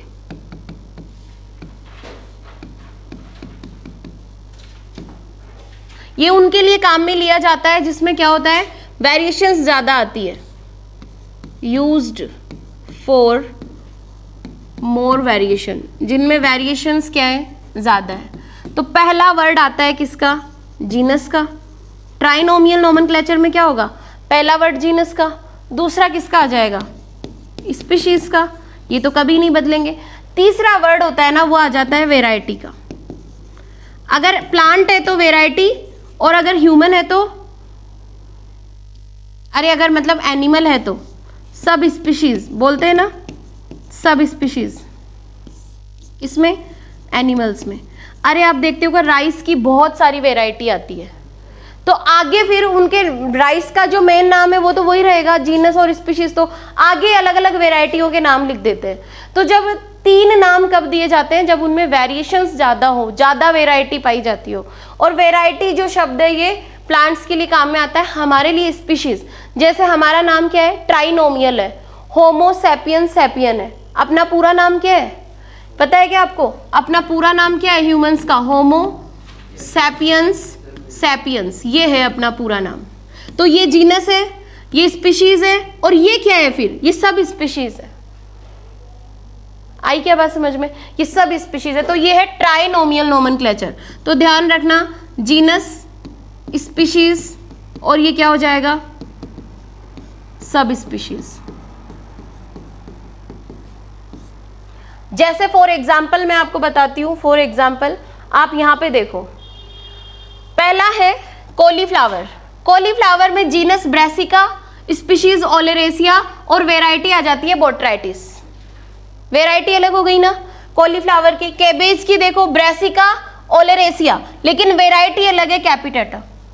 गोभी तो है दोनों, एक तो फूल गोभी, एक पत्ता गोभी है, तो नाम गोभी है तो ब्रासिका ओलेरेसिया ही रहेगा, लेकिन वेराइटी अलग अलग हो जाएगी। अगर बोट्राइटिस है तो कॉलीफ्लावर हो जाएगा, और अगर केबेज है, बंद है, तो कैपिटेटा हो जाएगा, पत्ता गोभी। ठीक है, तो वेराइटी अलग हो गई। This is trinomial nomenclature. पहला वर्ड जीनस, दूसरा स्पीशीज, और तीसरा वेराइटी। और ह्यूमन है या एनिमल है तो वेराइटी ना बोल के क्या बोलेंगे, सब स्पीशीज बोलेंगे। ऐसे ही देखो, नोल नोल में ब्रासिका ओलेरेसिया, ये भी गोभी का ही टाइप है, लेकिन आगे इसका आ जाता है कोलोरापा। ये क्या आ गया, इसका वेराइटी आ गया। ठीक है, नेक्स्ट देखो, गोरिल्ला का नाम लिखा है, गोरिल्ला, गोरिल्ला और गोरिल्ला, ये इसका साइंटिफिक नेम है। पहला वर्ड जीनस का है गोरिल्ला, दूसरा स्पीशीज का है, और तीसरा सब स्पीशीज का है। इसको क्या लिखा जाता है, गोरिल्ला, गोरिल्ला, गोरिल्ला। ओवरऑल आप बात समझ गए। इंडियन क्रो में क्या है, कॉर्वस, स्प्लेंडिस, स्प्लेंडिस। तो 2 स्प्लेंडिस है, जैसे हमारे अंदर सैपियन, सैपियन, तो ये जीनस हुआ, स्पीशीज हुई, और ये सब स्पीशीज हुआ। ऐसे ट्राइनोमियल नोमेनक्लेचर आपको देखने को मिलेंगे। सबसे लास्ट में मैं आपसे कुछ बातें शेयर करूंगी। सबसे पहले देखो, सिनोनिम होता है। एक वर्ड यहाँ लिखा है सिनोनिम। सिनोनिम क्या होता है, एक ऑर्गेनिज्म है, जीव एक ही है, उसको नाम 2 दिए गए। मैंने अलग नाम दे दिया और लीनियस भाई साहब ने अलग नाम दे दिया। वो दोनों नाम किसके हैं, एक ही स्पीशीज के हैं। हो सकता है ना ऐसा, अलग साइंटिस्ट हो सकता है उसको अलग नाम दे दे, लीनियस ने अलग नाम दे दिया। तो एक ही स्पीशीज के 2 या 2 से अधिक नाम है, तो आपस में अर्थ तो एक ही है ना उनका, एक ही एनिमल के लिए दिया गया है, तो वो क्या होंगे, सिनोनिम्स होंगे एक दूसरे के। आई क्या बात समझ में। सिनोनिम्स क्या होते हैं, इन केस देखो, इन केस ऑफ 2 और more names are given to a living organism. एक जीवित जीव को 2 या 2 से अधिक नाम अगर दिए जाए तो वो नाम आपस में क्या हो गए, सिनोनिम्स हो गए। आई बात समझ में। तो उसे क्या बोलेंगे, the valid name given first is termed as scientific name. तो जो पहले पहले दिया गया उसको हम साइंटिफिक नेम बोलेंगे, और बाकी सारे क्या हो जाएंगे, सिनोनिम्स हो जाएंगे। राइट, बात समझ में आई। What is synonyms. सिनोनिम्स क्या है, समझ में आ रहा है। एक ही जीव के लिए जब 2-3 अलग अलग नाम दे दिए गए, आपने अलग नाम दे दिया, उसने अलग, उसने अलग, उसने अलग, वैलिड होगा सबसे पहले जिसने दिया वो साइंटिफिक होगा, उसको साइंटिफिक नेम बोलेंगे। बाकी सारे क्या है, उसके सिनोनिम्स है, उनका अर्थ एक ही है। एक आ जाता है टोटोनिम्स। एक शब्द और आता है जिसको हम क्या बोलते हैं, टोटोनिम्स बोलते हैं। टोटोनिम्स क्या होता है, जब जेनेरिक और स्पेसिफिक दोनों नाम सेम है। जैसे गोरिल्ला, गोरिल्ला, जीनस भी सेम है और स्पीशीज भी सेम है, तो जब दोनों चीजें सेम होती है तो उन्हें टोटोनिम्स बोलते हैं। तो यहाँ पे देखो एग्जाम्पल लिखा है, नाजा, नाजा। यानी कि पहले वाला नाजा तो जीनस है और दूसरा नाजा स्पीशीज है।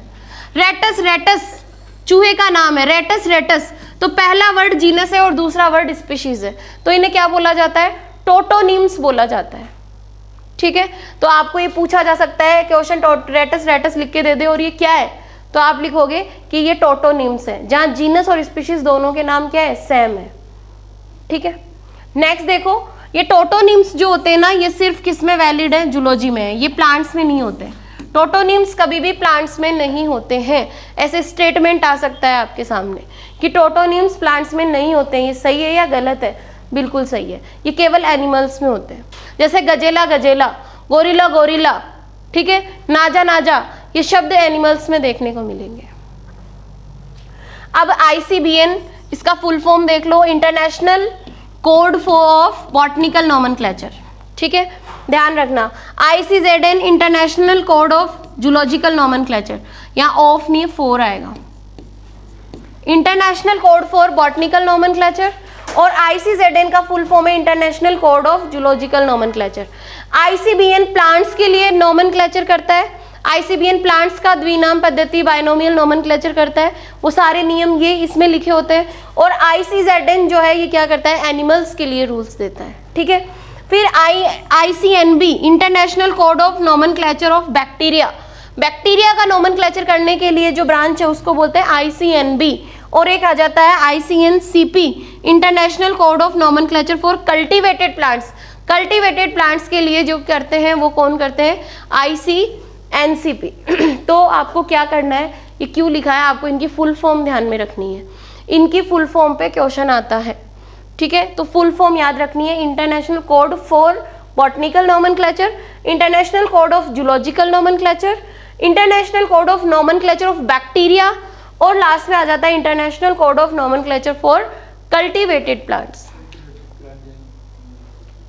जिनको अलग से कल्टीवेट किया जाता है। कल्टीवेट प्लांट नहीं जानते, जो नई वेराइटी आ गई, जो हाइब्रिड होते हैं, उनको बनाया जाता है फिर उनकी खेती की जाती है, वो होते हैं कल्टीवेटेड। तो उनको बॉटनी में ना करके अलग से किया जाता है, वो होते हैं नोमेनक्लेचर फॉर कल्टीवेटेड प्लांट्स। ऐसा ये अर्नेस्ट मेयर है, 1904 to 2004, पूरे 100 साल जिए। ठीक है, तो यहाँ पे देखो इनका जन्म हुआ है कब? 5 जुलाई 1904। जो इम्पोर्टेंट बातें थी ना इसके बारे में वो मैंने लिख दी है। ठीक है, सबसे पहली बात तो ये कि ये सबसे पहले इंट्रोडक्शन में दिया हुआ है, यहाँ से क्वेश्चन पूछे जा सकते हैं। ठीक है, ये पहले वाली में ऐड करना मैं भूल गई थी तो यहाँ ऐड कर दिया है। ठीक है, अर्नेस्ट मेयर 5 जुलाई 1904, अभी अभी बर्थडे गया ही है इनका जस्ट। कैम्पटन जर्मनी के थे, जर्मन साइंटिस्ट है। इनको 20वीं सदी का डार्विन बोला जाता है। क्या बोला जाता है? डार्विन ऑफ 20th सेंचुरी, 20वीं सदी का डार्विन बोला जाता है। ठीक है, नेक्स्ट देखो, pioneered currently accepted definition of biological species, इन्होंने सबसे पहले बायोलॉजिकल स्पीशीज की जो करंटली एक्सेप्टेड डेफिनेशन है, बायोलॉजिकल स्पीशीज मतलब एक स्पीशीज किसे कहेंगे, ये डेफिनेशन जो सबसे ज़्यादा स्वीकार की गई थी वो किसकी थी? अर्नेस्ट मेयर की थी।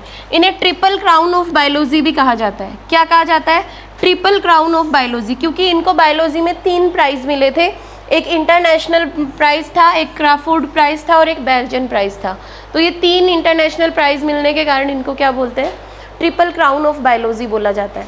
इन्होंने क्या किया था? इन्होंने बायोलॉजिकल स्पीशीज़ की डेफिनेशन दी थी। बायोलॉजिकल स्पीशीज़ क्या होती है ये समझाया था। ऐसे देखो पहले किसी को नहीं पता था कि स्पीशीज़ क्या होती है। ठीक है, तो जिसको जो समझ में आया वो उसने बोल दिया। किसी ने ऐसे डेफिनेशन दे दी कि एक एरिया में जो रहते हैं वो एक स्पीशीज़ के मेंबर है। किसी ने बोला जो सेम दिखाई देते हैं वो एक स्पीशीज़ के मेंबर है।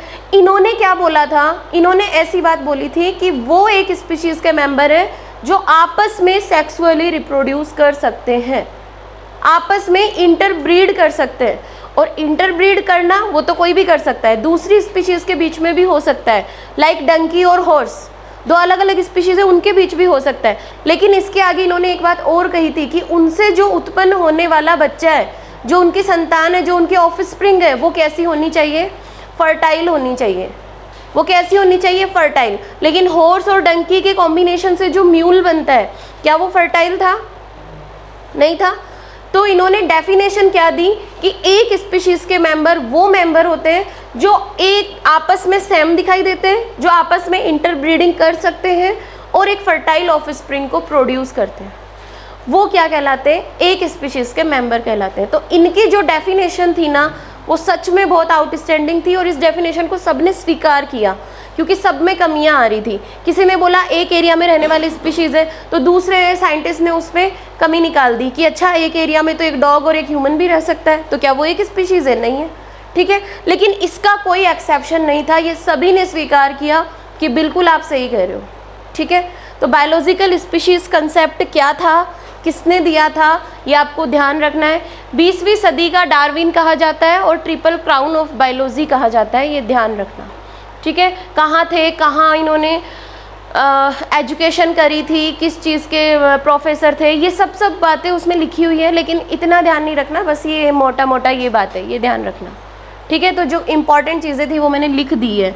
तो बायोलॉजिकल स्पीशीज़ की डेफिनेशन क्या हो जाएगी, किसको बोलेंगे? वो ऑर्गेनिज्म विच रिप्रोड्यूस सेक्सुअली, जो सेक्सुअली रिप्रोड्यूस कर सकते हैं, reproduce sexually, and produce fertile offspring, साथ ही में क्या करेंगे? फर्टाइल ऑफस्प्रिंग को प्रोड्यूस करेंगे। उन्हें क्या कहा जाता है? एक स्पीशीज़ के मेंबर कहा जाता है, राइट। डन की नॉट डन बताओ? इतना डन है तो आगे चले। नेक्स्ट हम बात करने वाले थे, चैप्टर के इंट्रोडक्शन में दिया हुआ है what Indeed of life. What Indeed of life मतलब जीवन का उद्देश्य क्या है, ये बोल सकते हैं, जीवन का उद्देश्य क्या है। तो इस चीज़ को दो तरीके से डिफाइन किया जा सकता है, या तो हम टेक्निकली बात करें या फिलोसॉफिकल बात करें कि जीवन क्या है। आपको पूछा जाए व्हाट इंडीड ऑफ लाइफ, तो या तो आप ये कहोगे कि मैम जीवन वो है, बायोलॉजिकल तरीके से सोचो तो आप क्या कहोगे कि मैम जीवन वो है जो जीवित है, जो नॉन लिविंग है वो तो जीवन नहीं है कि नहीं? अरे जीवन क्या है तो आप क्या कह सकते हो? बायो के अकॉर्डिंग सोच के बताओ, साइंस के अकॉर्डिंग, कि जो जीवित है वो लिविंग होगा और जो जीवित नहीं है वो क्या है? Non living. तो व्हाट इंडीड ऑफ लाइफ क्या है, इसको हम दो तरीके से बता सकते हैं। एक तो हम टेक्निकल जवाब दे सकते हैं और एक हम फिलोसॉफिकल जवाब दे सकते हैं। टेक्निकल आंसर क्या हो जाएगा? टेक्निकली हम ये कहेंगे कि जो हमें नॉन लिविंग से अलग बनाता है वही लिविंग होता है, जो नॉन लिविंग से अलग होते हैं वो ही क्या होते हैं? लिविंग होते हैं। ये तो हुआ टेक्निकल जवाब। एक होता है फिलोसॉफिकल। फिलोसॉफिकल में दार्शनिकवाद आ जाता है, जिसमें हम ये जवाब देते हैं कि जीवन का उद्देश्य क्या है, मृत्यु ही जीवन का उद्देश्य है, ऐसी ऐसी बातें करते हैं ना, आत्मा अमर और अजर है, ठीक है। ये सब फिलोसॉफिकल बातें होती है, ठीक है। यहाँ हम किसकी बात करने वाले हैं? टेक्निकल टर्म की बात करने वाले हैं, क्योंकि हम साइंस पढ़ रहे हैं। तो टेक्निकल में हम क्या पढ़ेंगे? Living oppose to non living life. जो लिविंग है वो नॉन लिविंग के जस्ट अपोजिट है, अपोज्ड है, विपरीत है, ठीक है। ये टेक्निकल टर्म होगी। और फिलोसॉफिकली हम क्या समझाते हैं? What is the purpose of the life, जीवन का पर्पस क्या है, उद्देश्य क्या है। आई क्या बात समझ में? तो एनसीईआरटी में ये लाइन लिखी हुई है, आप ध्यान रखना। टेक्निकली जो लिविंग को नॉन लिविंग से अलग बनाता है वही जीवन है, और फिलोसॉफिकली जीवन का पर्पस क्या है, उद्देश्य क्या है? आप कहोगे कि मृत्यु ही जीवन का उद्देश्य है। एट लास्ट होता क्या है? हम मर जाते हैं। तो जीवन का उद्देश्य तो क्या है? डेथ है। तो ये कौन कहते हैं? ये फिलोसोफर्स होते हैं ना, वो कहते हैं। हम यहाँ टेक्निकल बात कर रहे हैं, ठीक है। तो we are discussing about this living and non living. तो इसके आगे का जो कंटेंट था वो मैंने बेसिक बायोलॉजी में आपको करवा दिया है कंप्लीट। याद करो, मैंने बताया था स्टार्टिंग में लिविंग, नॉन लिविंग, फिर लिविंग्स में हमने 5 कैरेक्टर पढ़े थे, जैसे ग्रोथ करेंगे, मेटाबॉलिज्म करेंगे, कॉन्शियसनेस करेंगे, ठीक है, ये सब पढ़ा दिया था। तो वो सारी चीज़ें मैंने वहाँ कवर करवा दी है। तो अपन इसके आगे चलेंगे डायरेक्ट, ठीक है। तो इसके लिए आपको वो बेसिक बायोलॉजी वाला लेक्चर देखना पड़ेगा, वो आपको मिल जाएगा। जिनकी क्लास छूटी है उनको वीडियो मिल जाएगा, तो वहाँ से कवर कर लेना, आसान सा है। उसमें मैंने ये बताया कि लिविंग नॉन लिविंग के अपोजिट है। क्यों है? क्यों है? क्या क्या कैरेक्टर है कि हम ग्रोथ कर सकते हैं, वो नहीं कर सकते। हम मेटाबॉलिज्म कर सकते हैं, नॉन लिविंग नहीं कर सकते। हमारी बॉडी सेल्स की बनी है, नॉन लिविंग की बॉडी सेल्स की नहीं बनी है, ठीक है। और हम कॉन्शियस है और नॉन लिविंग कॉन्शियस नहीं होते। ये सारी चीज़ें बेसिक बायोलॉजी में कवर करवा दी है, ठीक है। तो नेक्स्ट हम पढ़ते हैं increase area of biodiversity. Biodiversity की अपन ने बात की थी। What is biodiversity? क्या होती है बायोडाइवर्सिटी? मैंने बताया था वेरिएशन या variability among individual of a species, या sorry variability among individual of different species या डिफरेंट पॉपुलेशंस या डिफरेंट इकोसिस्टम्स, डिफरेंट कम्युनिटीज। जी अलग अलग एरिया में आप देख रहे हो जितनी ज़्यादा डिफरेंट काइंड ऑफ स्पीशीज पाई जाती है उतना ही ज़्यादा क्या होगा, उसकी बायोडाइवर्सिटी होगी। ठीक है क्या ये बात? इतना समझ में आ रहा है? तो यहाँ पे एक छोटा सा कंसेप्ट था कि बायोडाइवर्सिटी और एरिया का क्या रिलेशन है। एक कंसेप्ट था छोटा सा, इंक्रीज एरिया ऑफ बायोडाइवर्सिटी, ये लिखा हुआ है। मैं बात कर रही हूँ किसकी? सरफेस एरिया, मतलब एरिया की बात कर रही हूँ। और एक कंसेप्ट है बायोडाइवर्सिटी। बायोडाइवर्सिटी क्या हो गया? वेरिएशंस, अलग अलग प्रकार की स्पीशीज। ठीक है, तो एरिया और बायोडाइवर्सिटी के बीच में क्या रिलेशन है? कोई संबंध है क्या इनके बीच में? कोई रिलेशन है क्या इनके बीच में? अगर मैं एक छोटे से एरिया की बात करूं और एक में किसी बड़े एरिया की बात करूं, एक में बात कर रही हूं सिक्कर की और एक बेटा मैं बात कर रही हूँ राजस्थान की, कोरिलेट कर पा रहे हो ना आप, है ना? सिक्कर की बात कर रही हूँ, सिक्कर एक छोटा सा एरिया हो गया, राजस्थान बहुत बड़ा हो गया। तो मुझे बताओ बायोडाइवर्सिटी इसमें ज़्यादा देखने को मिलेगी या इसमें? ऑब्वियसली बड़े वाले एरिया में। ऑब्वियसली जो लार्ज एरिया होगा वहाँ पर लार्ज एरिया यानी कि बायोडाइवर्सिटी वहाँ की क्या होगी? ज़्यादा होगी, इंक्रीज्ड। जबकि ये क्या था? स्मॉल एरिया था, तो इसकी बायोडाइवर्सिटी कैसी होगी? डिक्रीज, कम होगी। यानी कि एरिया और बायोडाइवर्सिटी के बीच में कैसा संबंध हो गया? डायरेक्टली करूं या इनडायरेक्टली करूं? रिलेशन बोलो। Directly proportional. ठीक है, जितना एरिया बढ़ता जाएगा बायोडाइवर्सिटी उतनी ही बढ़ती चली जाएगी। कॉमन सेंस की बात है, छोटे से एरिया में कम स्पीशीज के लोग आएंगे, बड़े एरिया में बहुत सारी स्पीशीज आएगी, है कि नहीं? आपने इसी एरिया में काउंट किया तो यहाँ पे आपको चींटियाँ मिल जाएंगी, स्पैरो मिल जाएगी, ह्यूमन बींग्स मिल जाएंगे, ज़्यादा से ज़्यादा डॉग मिल जाएंगे। ठीक है, लेकिन आपने बहुत बड़ा एरिया कवर किया है तो उसमें काऊ, किसी के घर में बफेलो है तो वो भी आ जाएगी, कैट भी आ जाएगी, कहीं कैमल कोई रखता है कोई अपने घर में तो वो कैमल भी आ जाएगा। और एक बड़े जंगल में और बड़े एरिया में बात करोगे तो वहाँ एलिफेंट, मंकी, बहुत सारे टाइप की, और ऐसे ही प्लांट्स में भी बहुत सारे टाइप की स्पीशीज़ देखने को मिलेगी। अब छोटे से एरिया की बात करूँ कि इस कॉलोनी में कितने प्लांट्स हैं तो आप कहोगे 5-10 प्रकार के प्लांट्स के नाम बता दोगे। ठीक है, लेकिन मैं बोलूँ कि बताओ पूरे भारत में कितने प्रकार, तो मैंने एरिया बढ़ा दिया तो काइंड ऑफ स्पीशीज़ बढ़ जाएगी। तो एरिया बढ़ता है तो डिफरेंट काइंड ऑफ स्पीशीज़ भी बढ़ जाती है। एरिया अगर इंक्रीज होगा तो डिफरेंट काइंड ऑफ स्पीशीज़ देखने को मिलती है, डिफरेंट काइंड ऑफ स्पीशीज़। तो डिफरेंट काइंड ऑफ स्पीशीज़ के बढ़ने से ओवरऑल क्या होगा? बायोडाइवर्सिटी ही तो कहेंगे इसे, तो ये भी क्या हो जाएगी? इंक्रीज हो जाएगी। तो आपको यहाँ पे कैसा भी क्वेश्चन पूछा जा सकता है। तो देखो टैक्सोनॉमिक कैटेगरीज में क्या आ जाता है? टैक्सोनॉमिक कैटेगरीज क्या होती है बच्चों? एक चीज़ समझो, टैक्सोनॉमी मैंने आपको बताई थी। टैक्सोनॉमी में मैंने आपको क्या बताया था? 3 चीज़ें टैक्सोनॉमी में आती है। The branch of biology which deals with identification, nomenclature and classification of organisms, यही बताया था। देन अगर इसमें फाइलोजेनेटिक रिलेशनशिप भी शामिल हो जाता है तो इसे हमने क्या बोला था? बायोसिस्टमैटिक्स बोला था। इतना पता है? तो हम क्या कर रहे हैं? हमने सबसे पहले कैरेक्टराइज किया, कैरेक्टर देख के पहचाना, फिर हमने इसका आइडेंटिफिकेशन किया, इसको पहचान लिया, आइडेंटिफिकेशन करके इसका नॉमेनक्लेचर कर दिया और सबसे लास्ट में इसको क्लासीफाई कर दिया। क्या कर दिया? क्लासीफाई कर दिया। तो क्लासीफाई, दिस इज क्लासिफिकेशन। ये मैं किसकी बात कर रही हूँ? क्लासिफिकेशन की बात कर रही हूँ। और क्लासिफिकेशन करने के लिए मुझे क्या करना पड़ेगा? बहुत सारी टैक्सोनॉमिक कैटेगरीज बनानी पड़ेगी। क्या करना पड़ेगा? इसको छोटी छोटी टैक्सोनॉमिक कैटेगरीज में डिवाइड करना पड़ेगा। बात समझ में आ रही है? जैसे मैंने बोला कि ये तो एक एनिमल है तो मैं इसे किंगडम एनिमल में रख दूंगी। किंगडम किस में रख दूंगी? एनिमेलिया में। तो ये बेटा एक क्या हो गया? ये एक कैटेगरी हो गई, एक ग्रुप हो गया जिसके अंदर मैंने सभी एनिमल्स को एक ग्रुप में रख दिया। तो ये किंगडम क्या है, एक कैटेगरी है। ऐसे ही मैंने बोला कि जो रैंकर चलते हैं उन सबको एक क्लास रेप्टिलिया में रख दो, तो रेप्टिलिया क्या है, एक टैक्सोनॉमिक कैटेगरी है। क्लासिफिकेशन कर रहे हैं, वो एक टैक्सोनॉमिक कैटेगरी है। तो टैक्सोनॉमिक कैटेगरीज में हम किसकी बात करते हैं, एनिमल्स को ग्रुप कर दिया जाता है। Organisms are grouped, organisms are grouped into a category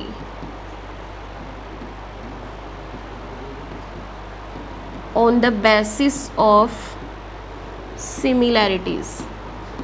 समानता के आधार पर क्या करेंगे, ऑर्गेनिज्म को एक ग्रुप में रख देंगे। क्या समानता थी, सब चल पा रहे हैं तो सब एनिमल है, सब फोटोसिंथेसिस कर रहे हैं तो सब प्लांट्स है। प्लांट्स में रखा, किंगडम प्लांट हो गया, प्लांटी किंगडम हो गया। तो प्लांटी किंगडम क्या हो गया, किंगडम क्या है, एक टैक्सोनॉमिक कैटेगरी है। आई क्या बात समझ में, वो क्या है, एक कैटेगरी है। और क्लासिफिकेशन क्या है, वो प्रोसेस है जिसके द्वारा हम जीवों को अलग अलग कैटेगरी में डिवाइड करते हैं। दोनों में एक थिन लाइन का डिफरेंस है। समझ में आ रहा है, क्या फ़र्क है, समझ में आया? वापस समझो इस चीज़ को, लिख लेना आराम से, ठीक है। अभी देखो टैक्सोनॉमिक कैटेगरीज और क्लासिफिकेशन में फ़र्क समझो। टैक्सोनॉमिक कैटेगरीज क्या होती है, ऑर्गेनिजम्स को, टैक्सोनॉमी में आपने क्या पढ़ा था, पहले तो टैक्सोनॉमी क्लियर होना चाहिए। टैक्सोनॉमी में हमने पढ़ा, हम किसी भी ऑर्गेनिज्म को देखते हैं, देख करके उसको पहचान लेते हैं कि ये कौन है, फिर हम उसका नॉमेनक्लेचर करते हैं और लास्ट में हम उसको क्लासीफाई कर देते हैं। ये टैक्सोनॉमी के 4 स्टेप्स हैं, ये बोल सकते हो आप। तो जिस कैटेगरी में हम उसको रखते हैं, जैसे मैंने बताया था कि कोई बर्ड सुबह सुबह आपकी छत पे उड़ के आया है, तो आपने देखा, कैरेक्टर देखा, उड़ के आया है, पहचान लिया कि ये तो बर्ड है, तो आपने उसको किस में रख दिया, किंगडम एनिमेलिया में रखा। प्लांट्स में तो नहीं रखोगे ना, उसको क्लास एविज में रख दिया, राइट। तो आपने ये जो काम किया है, किंगडम, क्लास, ये सब क्या है, ये टैक्सोनॉमिक कैटेगरीज है। आई क्या बात समझ में? और ये जो प्रक्रिया है जो आप कर रहे हो कि अलग अलग कैटेगरी में उसको ग्रुप कर रहे हो, कैटेगराइज कर रहे हो, जो आप कर रहे हो, ये क्या चीज़ है, ये है क्लासिफिकेशन। जो प्रोसेस आप कर रहे हो उसे क्या कहेंगे, वर्गीकरण कहेंगे। आई क्या बात समझ में? तो मैंने यहाँ लिखा है कि ऑर्गेनिज्म को हम ग्रुप कर देते हैं, अलग अलग समूह में वर्गीकृत कर देते हैं। तो वो जो समूह है, वो जो ग्रुप है, जैसे कि किंगडम, जैसे कि क्लास, ये क्या है, ये एक टैक्सोनॉमिक कैटेगरी है, ठीक है। और एक आता है क्लासिफिकेशन। क्लासिफिकेशन क्या होगा, प्रोसेस, ये वो प्रक्रिया है, प्रोसेस बाय विच ऑर्गेनिजम्स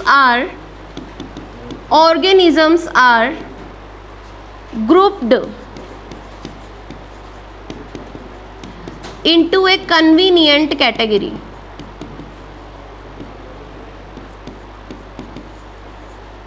अब क्लासिफिकेशन की क्या है, ये वो प्रक्रिया है, इट इज ए प्रोसेस, जिसमें रखा वो कैटेगरी है और वो जो कर रहे हो वो एक प्रोसेस क्या है, वो क्लासिफिकेशन है। तो आप लिखोगे वह प्रक्रिया, हिंदी में लिख रही हूँ, वह प्रक्रिया जिसमें जीवों को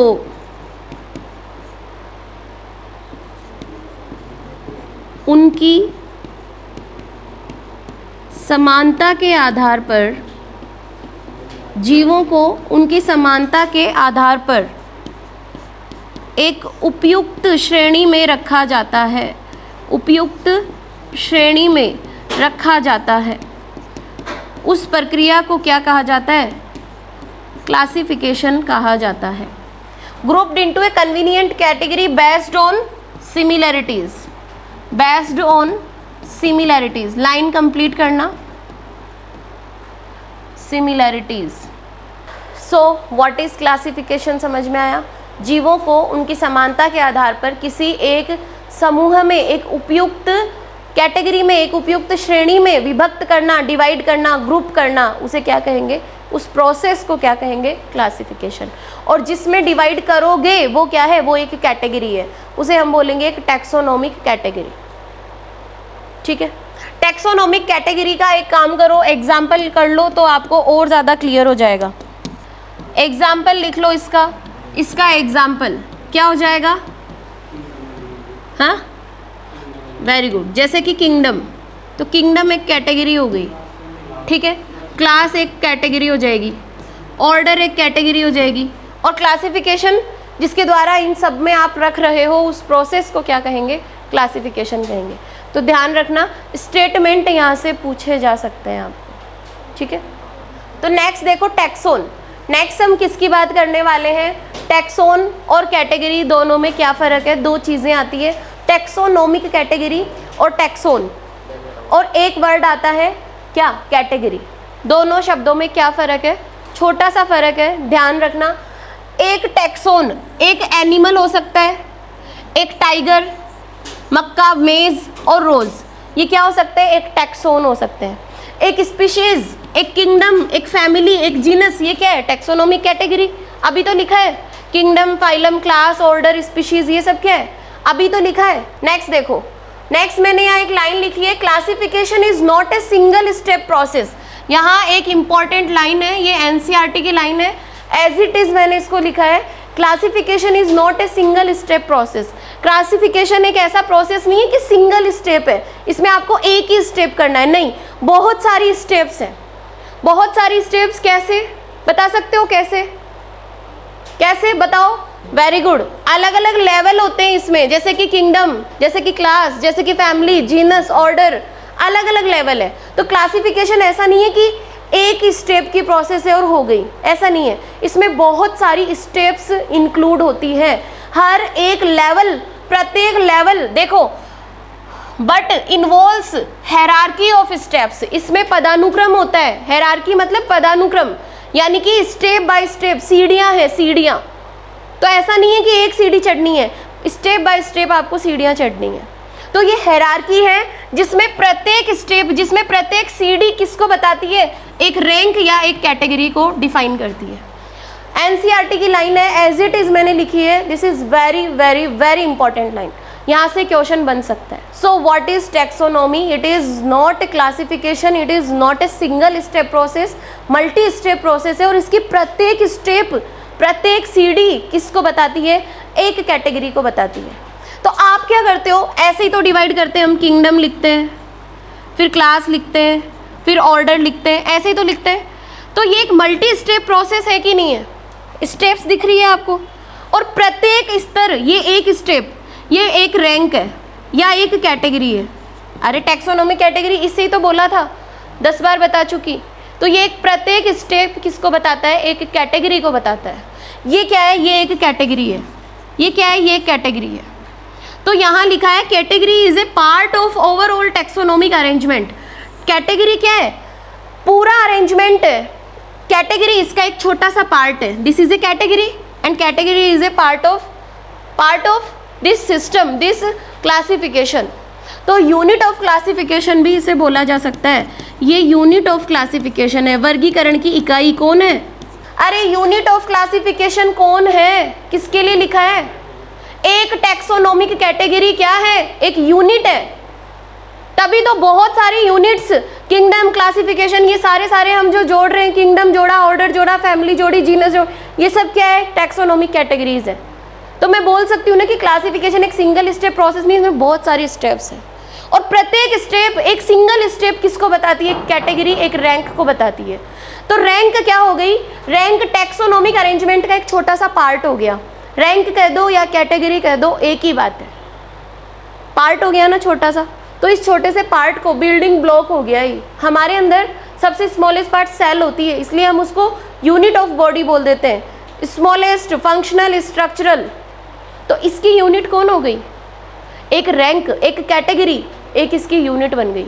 तो इसे कहेंगे unit of classification. All categories together constitute. अब सारी कैटेगरीज को आपस में जोड़ दिया जाए, कितनी कैटेगरी हो गई?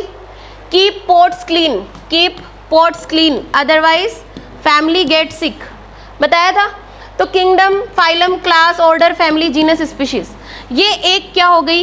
क्लासिफिकेशन का हो गया। ये मल्टी स्टेप प्रोसेस है, इसमें पहली स्टेप, दूसरी, तीसरी, चौथी स्टेप दिख रही है, इसकी प्रत्येक स्टेप किसको बताती है? एक रैंक या एक कैटेगरी को बताती है। एक रैंक या एक कैटेगरी, ये भी एक रैंक है, एक कैटेगरी, ये भी एक रैंक है, कैटेगरी। तो मैं ये भी बोल सकती हूँ कि इस सिस्टम का एक छोटा सा पार्ट है टैक्सोनॉमिक कैटेगरी, ये भी तो बोल सकती हूँ एक पार्ट है, ये भी एक पार्ट है, ये भी एक पार्ट है। और इन छोटे छोटे पार्ट्स के आपस में मिलने से एक मल्टी स्टेप प्रोसेस कंप्लीट होती है जिसे हम क्लासिफिकेशन कहते हैं।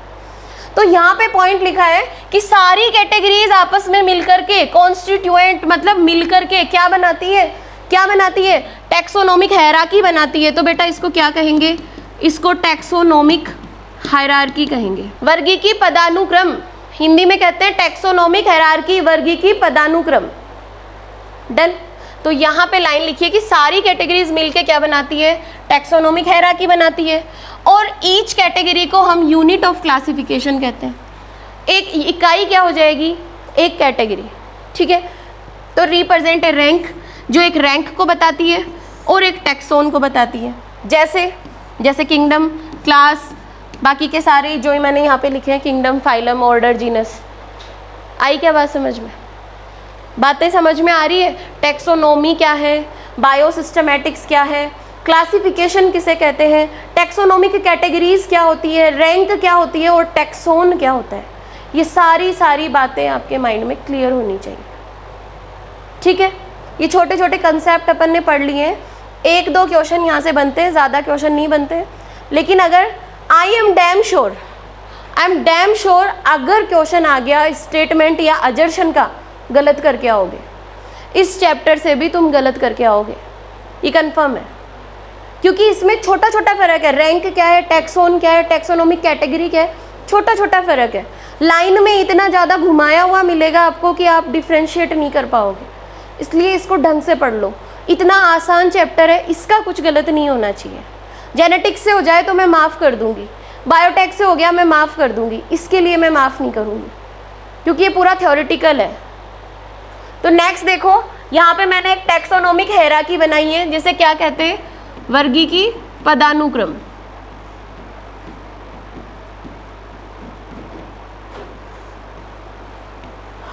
पूरी हायरार्की देखो, मैंने आपको एक ट्रिक बताई थी, keep pots clean otherwise family get sick. बर्तनों को साफ रखो, नहीं परिवार क्या हो जाएगा? बीमार पड़ जाएगा, ठीक है। तो इजीली आप याद रख सकते हो। सबसे पहले आता है किंगडम, बाद में आता है फाइलम। अगर एनिमल्स की बात करें तो फाइलम आता है, लेकिन अगर प्लांट्स की बात करें तो डिवीज़न आता है। इतना तो आपको ध्यान रखना ही पड़ेगा, ठीक है। नेक्स्ट आ जाता है clean, C for class, otherwise O for order, F family मतलब फैमिली, G फॉर जीनस और S फॉर स्पीशीज। ये मैंने एक पदानुक्रम बना दिया। ये दो तरीके से हो सकता है, या तो आप इसको असेंडिंग क्रम में पढ़ो, असेंडिंग यानी कि ऊपर बढ़ता हुआ, यानी कि नीचे से ऊपर, या आप इसको डिसेंडिंग ऑर्डर में पढ़ो, ऊपर से नीचे की ओर पढ़ सकते हो। तो इसके दो ऑर्डर हो सकते हैं। ऐसा नहीं है कि तुम्हारी तरह मन में आया जब आए, मन में आया जब चले गए, पहले क्लास लिख दी, फिर स्पीशीज लिख दी, फिर किंगडम लिख दिया। इसके दो ऑर्डर होंगे, या तो आप इसको असेंडिंग देखो या आप इसको डिसेंडिंग देखो, लेकिन क्रम फिक्स रहेगा। अब डिसेंडिंग है, इसका मतलब सबसे बड़ा कौन है इन सब में से? सबसे बड़ा कौन है इन सब में से? कौन है? किंगडम सबसे बड़ा है, ठीक है ना। किंगडम क्या है? सबसे बड़ा है। इससे छोटा है डिवीजन, इससे छोटी है क्लास, इससे छोटा ऑर्डर, सबसे छोटी है स्पीशीज। तो जो जितना बड़ा होगा इसका मतलब क्या है? उतना ही ज़्यादा कॉमन होगा, उतना ही ज़्यादा वो जनरल होगा, है कि नहीं। एनिमल्स में किंगडम में आ गया एनिमेलिया, तो दुनिया में जितने भी एनिमल्स हैं वो सब किस किंगडम में आते हैं? एनिमेलिया में आते हैं। तो उनमें एक कॉमन बात है, और कॉमन बात ये है कि वो एनिमल है। अब उनमें नोटोकॉर्ड है या नहीं है, वो इनवर्टिब्रेट है या वर्टिब्रेट है, नॉन कॉर्डेट है, वो है क्या, इसकी तो मैं बात ही नहीं कर रही। ये बात तो फाइलम में करेंगे तब आएगी, ठीक है। दुनिया में जितने भी प्लांट्स हैं जो फोटोसिंथेसिस करते हैं, उन सबको मैंने कहाँ रख दिया? प्लांटी में रख दिया। तो उनमें एक कैरेक्टर कॉमन है, उन सब में एक कैरेक्टर कॉमन है कि वो फोटोसिंथेसिस करते हैं, यही तो कॉमन है, तभी तो प्लांट्स में रखा। तो किंगडम लेवल पे जब आप देखते हो तो आपको एक आधी समानता मिलेगी, एक आधी समानता मिलेगी। लेकिन जब स्पीशीज लेवल पे देखोगे, अब तुम खुद बताओ समानता स्पीशीज में ज़्यादा मिलेगी या बड़े किंगडम में ज़्यादा मिलेगी? समानता किस में देखने को मिलेगी? हम एक स्पीशीज के मेंबर हैं, मतलब किंगडम बोलते तुम्हें शर्म आनी चाहिए, हम एक स्पीशीज के मेंबर है। समानता हम में ज़्यादा है या आप में और कुत्ते में, या आप में और गधे में, या इंसेक्ट में या छिपकली में? आप में ज़्यादा समानता है उन लोगों से या मुझसे ज़्यादा समानता है? तो हम एक स्पीशीज के मेंबर है। तभी तो अभी तो मैंने डेफिनेशन दी थी, सिमिलर दिखने वाले एक ही स्पीशीज के मेंबर होते हैं जो आपस में सेक्सुअली रिप्रोड्यूस कर सकते हैं और एक फर्टाइल ऑफस्प्रिंग को प्रोड्यूस कर सकते हैं, उसे स्पीशीज कहते हैं। और एक स्पीशीज के मेंबर दिखने में एक जैसे होंगे, कुत्ते सारे सेम होंगे। अब आप कहोगे मैम उनकी नस्ल अलग अलग होती है, एक जर्मन शेपर्ड होता है, एक ये होता है वो होता है, मैं उसकी बात नहीं कर रही। Dog is like a dog, उसके 2-4 पैर होंगे, पूंछ होगी, वैसे ही भौंकेगा। ऐसे थोड़ी कि वो भौंकता नहीं है मैम, वो तो म्याऊ म्याऊ करता है। ऐसा देखा है कभी डॉग? तो फिर तुम किंगडम कैसे बता रहे हो? सिमिलरिटी किंगडम में कैसे ज़्यादा हो गई? किंगडम हमेशा कॉमन होगा, जनरल होगा। हाँ, एक समानता है आप में और डॉग में, एक समानता है कि वो जानवर है, आप भी जानवर हो, यानी कि एनिमल। हम भी एनिमेलिया में आते हैं, वो भी एनिमेलिया में आता है, बफेलो भी एनिमेलिया में, काऊ भी एनिमेलिया में, हम सब में एक कॉमन कैरेक्टर तो है। इसलिए किंगडम क्या होता है? कॉमन होता है। जबकि स्पीशीज क्या होगी? ज़्यादा स्पेसिफिक होगी, ज़्यादा विशिष्ट होगी, पर्टिकुलर होगी। बात समझ में आ गई? तो मैं एक बात तो आपको बता सकती हूँ कि यहाँ से जब यहाँ चलते हैं, जब ऊपर से नीचे की ओर चलते हैं, यहाँ पे कॉमन ज़्यादा है, जनरल ज़्यादा है, और नीचे की ओर क्या होते जाते हैं? स्पेसिफिक होते जाते हैं। इसमें सबसे ज़्यादा स्पेसिफिक कौन है? स्पीशीज़ है। सबसे ज़्यादा कॉमन कौन है? किंगडम है।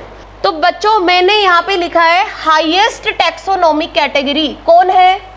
किंगडम है। सबसे बड़ी टैक्सोनॉमिक कैटेगरी कौन है? किंगडम है। सबसे छोटी कौन है?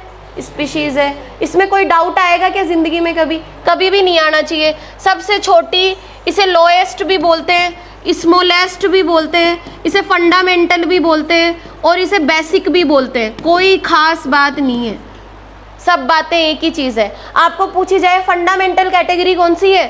स्पीशीज़। स्मॉलेस्ट, लोएस्ट या बेसिक? सबसे बेसिक स्पीशीज़। ठीक है। अब स्पीशीज में मैंने बताया समानता ज़्यादा होती है, यानी कि स्पेसिफिक ज़्यादा होते हैं, यानी कि जनरल कम होंगे, और यहाँ पे जनरल ज़्यादा है तो स्पेसिफिक कम होंगे। या हम लिख सकते हैं कि ये मोर कॉमन होते हैं, मोर कॉमन। तो इनमें कॉमन चीज़ें जो सभी में कॉमन है, जैसे कि चलना, चल रहा है जो सब एनिमल है, जबकि ये क्या होंगे? लेस कॉमन, कॉमन लेस होंगे। ठीक है। तो less general, more specific, less common.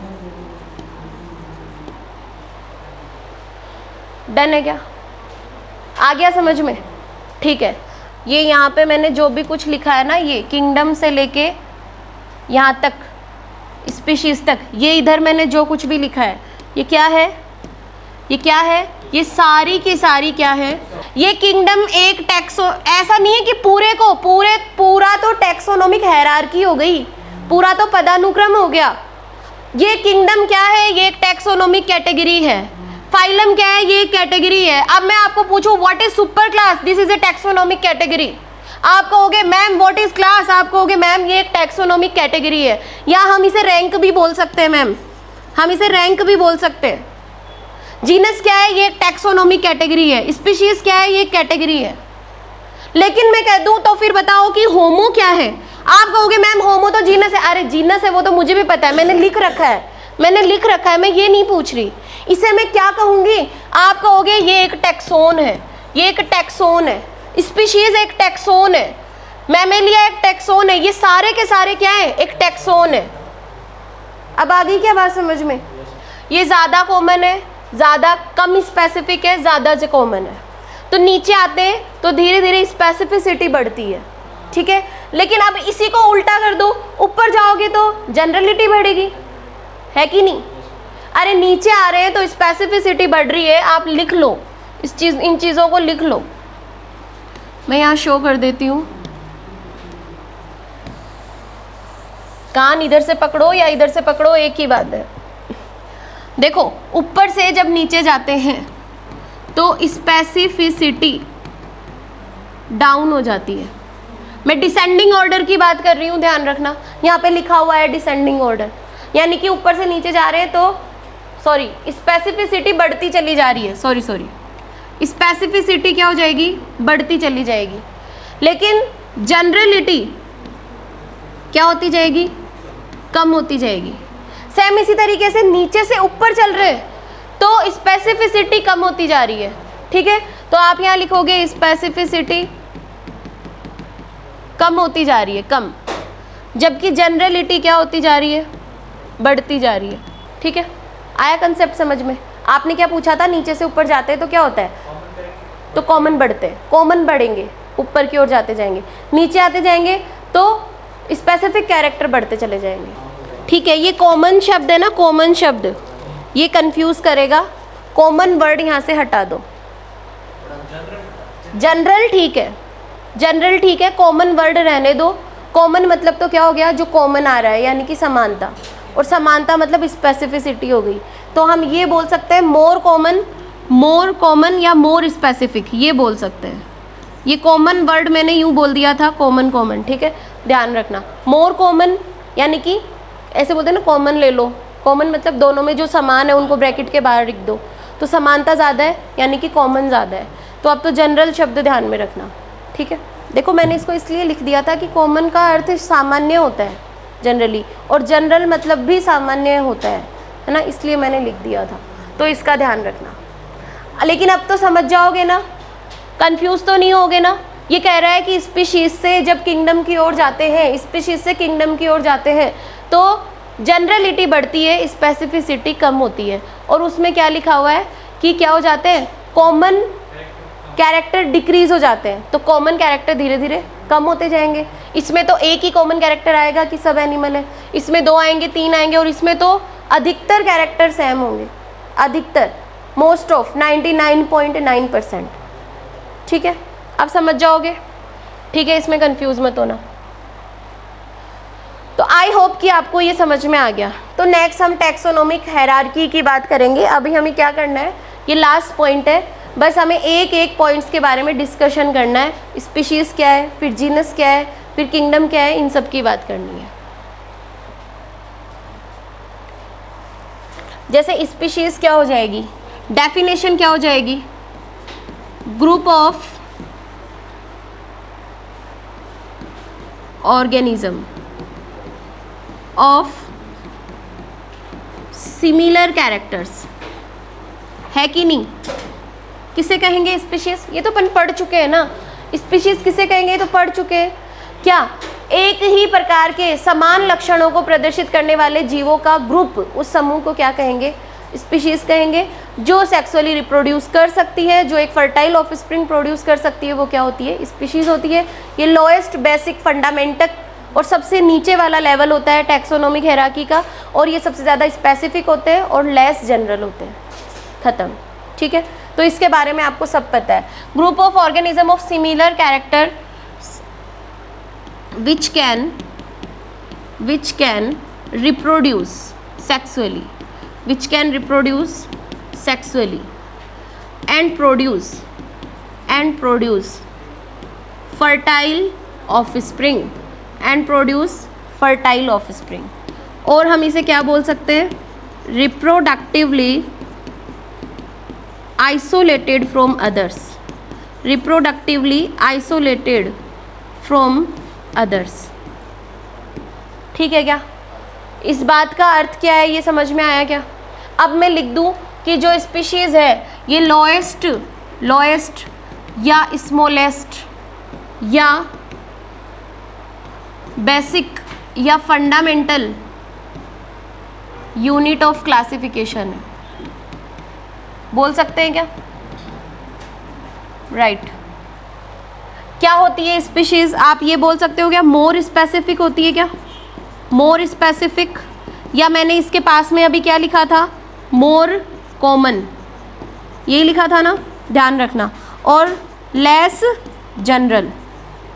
इतना सा ध्यान रख लो कि मैंने जो कॉमन आपको जनरल के ब्रैकेट में बताया था ना, उसको हटा के स्पेसिफिक के कॉमन ब्रैकेट में कर लेना, ठीक है ना। कॉमन मतलब होता है ज़्यादातर समानता, तो ज़्यादा समानता मतलब मोर स्पेसिफिक, ठीक है। और जनरल हो जाएगा कम, सामान्य जो कैरेक्टर है वो कम हो जाएंगे। नेक्स्ट देखो, नेक्स्ट आ जाता है बच्चों जीनस। जीनस क्या होता है? रिलेटेड स्पीशीज को एक ग्रुप में रख देते हैं, जो स्पीशीज रिलेटेड है उनको एक ग्रुप में रख देते हैं, और किस में रख देते हैं? जीनस में। फिर रिलेटेड जीनस को यहाँ देखो, यहाँ पे देखो, रिलेटेड स्पीशीज को एक ग्रुप जीनस में रखेंगे, फिर रिलेटेड जीनस को एक फैमिली में रखेंगे, फिर रिलेटेड फैमिली को एक ऑर्डर में रखेंगे, रिलेटेड ऑर्डर को एक क्लास में रखेंगे, रिलेटेड क्लासों को एक फाइलम में रखेंगे। और जैसे जैसे वर्टिब्रेट, और वर्टिब्रेट में कौन कौन सी क्लास आ जाती हैं? तो उन सब के पास में रीढ़ की हड्डी, एक कॉमन चीज़ हो गया ना। तो वो सारी क्लासें जिनके पास में वर्टिब्रल कॉलम है उन सबको एक फाइलम में रख देंगे। तो मैं ये बोल सकती हूँ ना, आपस में संबंधित क्लासेस, रिलेटेड क्लासेस, उनको एक फाइलम में, और आपस में रिलेटेड फाइलम को एक किंगडम में। समझ गए? तो जीनस के लिए मैं क्या कह रही हूँ, जो स्पीशीज आपस में रिलेटेड है उनको एक जीनस में रख देते हैं, जिनकी अलग अलग है तो उनके जीनस अलग हो जाएंगे, ठीक है। जैसे जैसे एग्जाम्पल देखो, मैं लिख रही हूँ ग्रुप ऑफ रिलेटेड स्पीशीज, संबंधित जातियों का जो ग्रुप है उसे क्या कहेंगे? जीनस कहेंगे। कोई प्रॉब्लम है इसमें? आगे यहाँ लिखा है जैसे कि पटेटो और ब्रिंजल एक ही जीनस से बिलोंग करते हैं, और जीनस कौन सा है? सोलेनम। जैसे इसका नाम है सोलेनम ट्यूबरोसम, किसका? पटेटो का, और ब्रिंजल का नाम है सोलेनम मेलोंजिना। तो मैंने बायनोमियल नोमेनक्लेचर में क्या बताया था? एक नाम तो स्पीशीज का है और एक जीनस का है। तो सोलेनम क्या है? जीनस है, और ट्यूबरोसम क्या है? स्पीशीज। यहाँ सोलेनम क्या है? जीनस, और ट्यूबरोसम क्या है? स्पीशीज। सॉरी, मेलोंजिना क्या है? स्पीशीज। तो सोलेनम ट्यूबरोसम देखा तो पटेटो का नाम है, जबकि सोलेनम मेलोंजिना देखा तो ब्रिंजल का नाम है। चीज़ें दोनों अलग अलग है, लेकिन ये एक ही जीनस से बिलोंग करती है, यानी कि दोनों स्पीशीज आपस में रिलेटेड है, एक ही जीनस है, कॉमन जीनस है इनका, ठीक है। तो यहाँ पे मैंने क्या लिखा है? सोलेनम ट्यूबरोसम, सोलेनम मेलोंजिना, यहाँ एग्जाम्पल आ जाएगा। दोनों का ही जीनस क्या है? सोलेनम है। रिलेटेड स्पीशीज का ग्रुप सेम होगा, तो यहाँ पटेटो और ब्रिंजल एक ही स्पीशीज से जीनस से बिलोंग कर रहे हैं, ठीक है।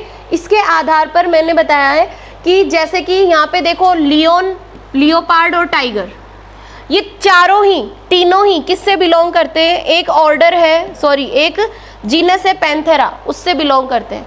जैसे पैंथेरा लियो, लायन का नाम हो गया, पैंथेरा पार्डस, लियोपार्ड का नाम हो गया, पैंथेरा टाइग्रिस, टाइगर का नाम हो गया। तो क्या ये सेम ही होते हैं? क्या सेम ही होते हैं लगभग? लॉयन, लियोपार्ड, किसी के धब्बे, किसी के लाइनें, इतना ही फर्क होता है ना। तो रिलेटेड स्पीशीज है, इनको एक ही जीनस में रखेंगे, और जीनस कौन सा है? पैंथेरा है। पैंथेरा लियो, पैंथेरा पार्डस और पैंथेरा टाइग्रिस, ये इनके साइंटिफिक नाम हो गए। तो पैंथेरा पैंथेरा पैंथेरा आप समझ सकते हो कि ये एक ही रिलेटेड स्पीशीज है। स्पीशीज अलग अलग है, रिलेटेड है, इसलिए इनको एक जीनस में रखा है, ठीक है।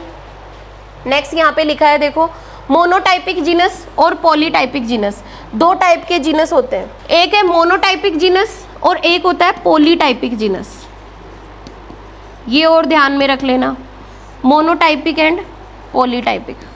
मोनोटाइपिक में जिसमें एक ही स्पीशीज होती है, जैसे होमोसैपियन। होमोसैपियन में कोई दूसरी जाति देखी है होमो के आगे नाम हो? मैंने तो नहीं देखी। तो वो जीनस जिसकी एक ही स्पीशीज होती है वो होमोसैपियन, जिसकी एक ही स्पीशीज होती है। तो होमो में एक ही जाति आती है और वो कौन है? सैपियन। एक ऐसा जीनस जिसमें बहुत सारी स्पीशीज आती है, जैसे कि सोलेनम ट्यूबरोसम और सोलेनम मेलोंजिना, एक ही जीनस में दो जातियां आ गई। एक ही जीनस पैंथेरा में तीन जातियां आ गई, लियो, पार्डस और टाइग्रिस। तो ये हो गया पॉलीटाइपिक। समझ में आया? मोनो मतलब एक, वो जीनस जिसमें एक ही स्पीशीज होती है वो मोनोटाइपिक होते हैं। जैसे कि होमोसैपियन, होमो जीनस है विद ओनली सिंगल स्पीशीज, इसकी एक ही स्पीशीज है और वो कौन है? होमोसैपियन है। आई क्या बात समझ में? मोनोटाइपिक। एक होता है पॉलीटाइपिक, जिसका जीनस क्या होगा? एक होगा, लेकिन उसकी स्पीशीज बहुत सारी बतेरी होंगी, जैसे कि पैंथेरा एक जीनस है, इसमें बहुत सारी स्पीशीज आती है। इसमें पैंथेरा लियो भी आता है, स्पीशीज पार्डस भी आती है, स्पीशीज टाइग्रिस भी आती है। आई क्या बात समझ में? तो मोनोटाइपिक और पॉलीटाइपिक ध्यान रखना है। रिलेटेड स्पीशीज को एक ग्रुप में रखा जाता है। पॉलीटाइपिक में क्या हो जाएगा, ये सारे एग्जाम्पल पॉलीटाइपिक के ही तो है। इसमें अगर लिखना चाहो तो आप लिख देना वन जीनस, जीनस तो एक होगा लेकिन मल्टीपल स्पीशीज बहुत सारी टाइप की हो सकती है। एग्जाम्पल में क्या लिखोगे, जैसे कि सोलेनम लिख दो और इसमें 2 जाति आती है, जैसे कि पैंथेरा लिख दो, इसमें 3 जातियाँ आती हैं। डन।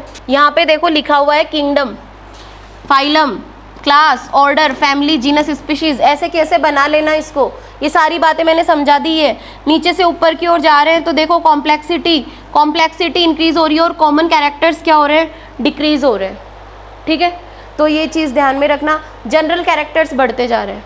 ये कॉमन और जनरल, मैंने कॉमन को जनरल के ब्रैकेट में लिख दिया था, कॉमन को स्पीशीज के ब्रैकेट में लिखना। नीचे आप देखो नीचे आते जा रहे हैं तो स्पेसिफिक कैरेक्टर बढ़ते जा रहे हैं, समानता बढ़ती जा रही है। तो मैंने कॉमन को सामान्य समझ लिया कि समानता से मीन ले रहा है, इसको ध्यान रखना, ब्लंडर मत कर देना। स्पेसिफिक नीचे जाते हैं तो स्पेसिफिक बढ़ते जाते हैं क्या, बिल्कुल बढ़ते जाते हैं, और ऊपर जाते हैं तो जनरल कैरेक्टर बढ़ते चले जाते हैं। तो ये देखो जनरल बढ़ते जा रहे हैं, तो एरो क्या इंडिकेट कर रहा है, नीचे से ऊपर जनरल बढ़ रहे हैं, ऊपर से नीचे कॉमन या स्पेसिफिक कैरेक्टर बढ़ते जा रहे हैं। डन। वही लाइन लिखी है, इसको एज इट इज बना लेना। ठीक है, नेक्स्ट देखो। अब देखो कॉम्प्लेक्सिटी नीचे से ऊपर बढ़ रही है। कॉम्प्लेक्सिटी की अगर बात करें तो नीचे से ऊपर क्या हो रही है, बढ़ रही है। कैसे, ये बता सकते हो कॉम्प्लेक्सिटी कैसे बढ़ रही है? अरे आप खुद बताओ, सामान्यता अगर कॉमन चीज अगर डाउन हो रही है तो कॉम्प्लेक्सिटी बढ़ रही है कि नहीं? अरे इधर तो सिमिलैरिटी बढ़ रही थी ना, तो ये तो कॉम्प्लेक्स कम होंगे, और इधर जनरल बढ़ रहा है यानी कि कॉम्प्लेक्स बढ़ते जा रहे हैं। एनिमल्स की संख्या बढ़ती जा रही है तो कॉम्प्लेक्सिटी ऊपर की ओर। एक स्पीशीज में तो एक ही प्रकार के मिलेंगे, तो कॉमन या स्पेसिफिक ज़्यादा होंगे यानी कि कॉम्प्लेक्सिटी कम है, और ज़्यादा स्पीशीज बढ़ती चली जाएगी तो उनकी कॉम्प्लेक्सिटी बढ़ती चली जाएगी। ठीक है, इसलिए यहाँ एक वर्ड और लिखा है नया, कॉम्प्लेक्सिटी, तो ये भी ध्यान रखना। देखो स्टेटमेंट किसी पे भी बन जाते हैं और गोलमोल हो जाता है, घूम जाता है पूरा। ठीक है, तो गलत होने के चांस बन जाते हैं। नेक्स्ट आ जाता है फैमिली। फैमिली में कौन आएगा? फैमिली में क्या लिखूं, क्या लिख दूं? Group of related genus. पक्का? तो रिलेटेड जीनस है, जैसे एग्जाम्पल देखो बच्चों, एग्जाम्पल देखो, जीनस है सोलेनम, और सोलेनम के आगे मैंने लिख दिया क्या, ट्यूबरोसम, है कि नहीं? किसका नाम है? आलू, आलू का चालू। नेक्स्ट देखो मैंने लिख दिया सोलेनम मेलोंजिना, बैंगन, शाबाश। एक और लिख दूं क्या, सोलेनम नाइग्रम, ये किसका नाम है? रिलेटेड जीनस को किस में रखा जाता है? एक फैमिली में रखा जाता है। ठीक है, अब रिलेटेड जीनस देखो, जीनस सभी के सेम है। ठीक है, और ये इनके अलग अलग स्पीशीज हो गई, अलग अलग स्पीशीज के मेंबर है। ठीक है, जीनस सबका सेम है, इन सबको रिलेटेड जीनस हो गए क्या? तो रिलेटेड जीनस है तो इनकी फैमिली क्या हो जाएगी? एक फैमिली हो जाएगी, और उसे क्या कहेंगे? सोलेनेसी कहेंगे। ठीक है, तो यहाँ पे लिखा है पिटूनिया, धतूरा, और सोलेनम, सोलेनम के आगे नाइग्रम, मेलोंजिना, ट्यूबरोसम, ये सभी, और अट्रोपा बेलाडोना, ये भी किससे बिलोंग करता है? सबके सब एक फैमिली सोलेनेसी से बिलोंग करता है। डन है क्या? अरे भाई रिलेटेड जीनस को एक फैमिली में रखते हैं, ये जीनस सारे एक ही है क्या? तो इनको एक फैमिली में रख दिया, सोलेनेसी, बस बात खत्म। यहाँ पे यही बात लिखी हुई है कि पिटूनिया, सोलेनम और एट्रोपा ये सब एक ही फैमिली से बिलोंग करते हैं, और वो क्या है? सोलेनेसी है। आगे चलो, ऑर्डर। ऑर्डर कहाँ आता है? रिलेटेड फैमिली को किस में रखेंगे? ऑर्डर में रखेंगे। तो यहाँ पे आप लिख दो group of related family. Related families को कहाँ रखा जाता है? एक ग्रुप में रखा जाता है। जैसे कि सोलेनेसी और कॉन्वोवुलेसी, ये दो फैमिली है, लेकिन आपस में इनके फ्लावर्स को देखा जाए तो इनके फ्लारल कैरेक्टर कैसे होते हैं? सेम होते हैं, इसलिए इनको एक ऑर्डर में रखा गया है। और ऑर्डर कौन है? पोलिमोनियल्स है। बात समझ में आ गई क्या? रिलेटेड फैमिलीज को कहाँ रखा जाता है, कहाँ रखा जाता है? एक ये फैमिली अलग है और ये फैमिली अलग है, लेकिन इन दोनों को क्योंकि इनके फ्लोरल कैरेक्टर सेम होते हैं इसलिए इनको एक ही फैमिली में रखा जाता है। किस में रखा जाएगा? एक ऑर्डर में। और ऑर्डर कौन है? पोलिमोनियल्स है। खूब बातें करो, खूब जज के बातें करो, ठीक है?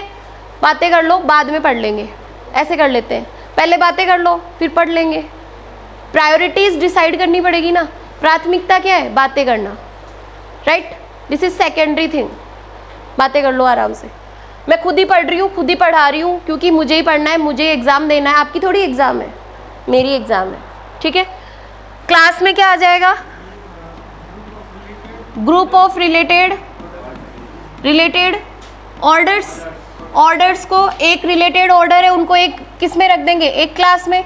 जैसे कि कार्निवोरा में टाइगर, कैट, डॉग ये सब आ जाते हैं। और प्राइमेटा, ह्यूमन, मंकी, गोरिल्ला ये सब एक ही ऑर्डर से बिलोंग करते हैं। और ऑर्डर उनका क्या है? एक क्लास में रख देंगे उनको, मैमेलिया, ठीक है?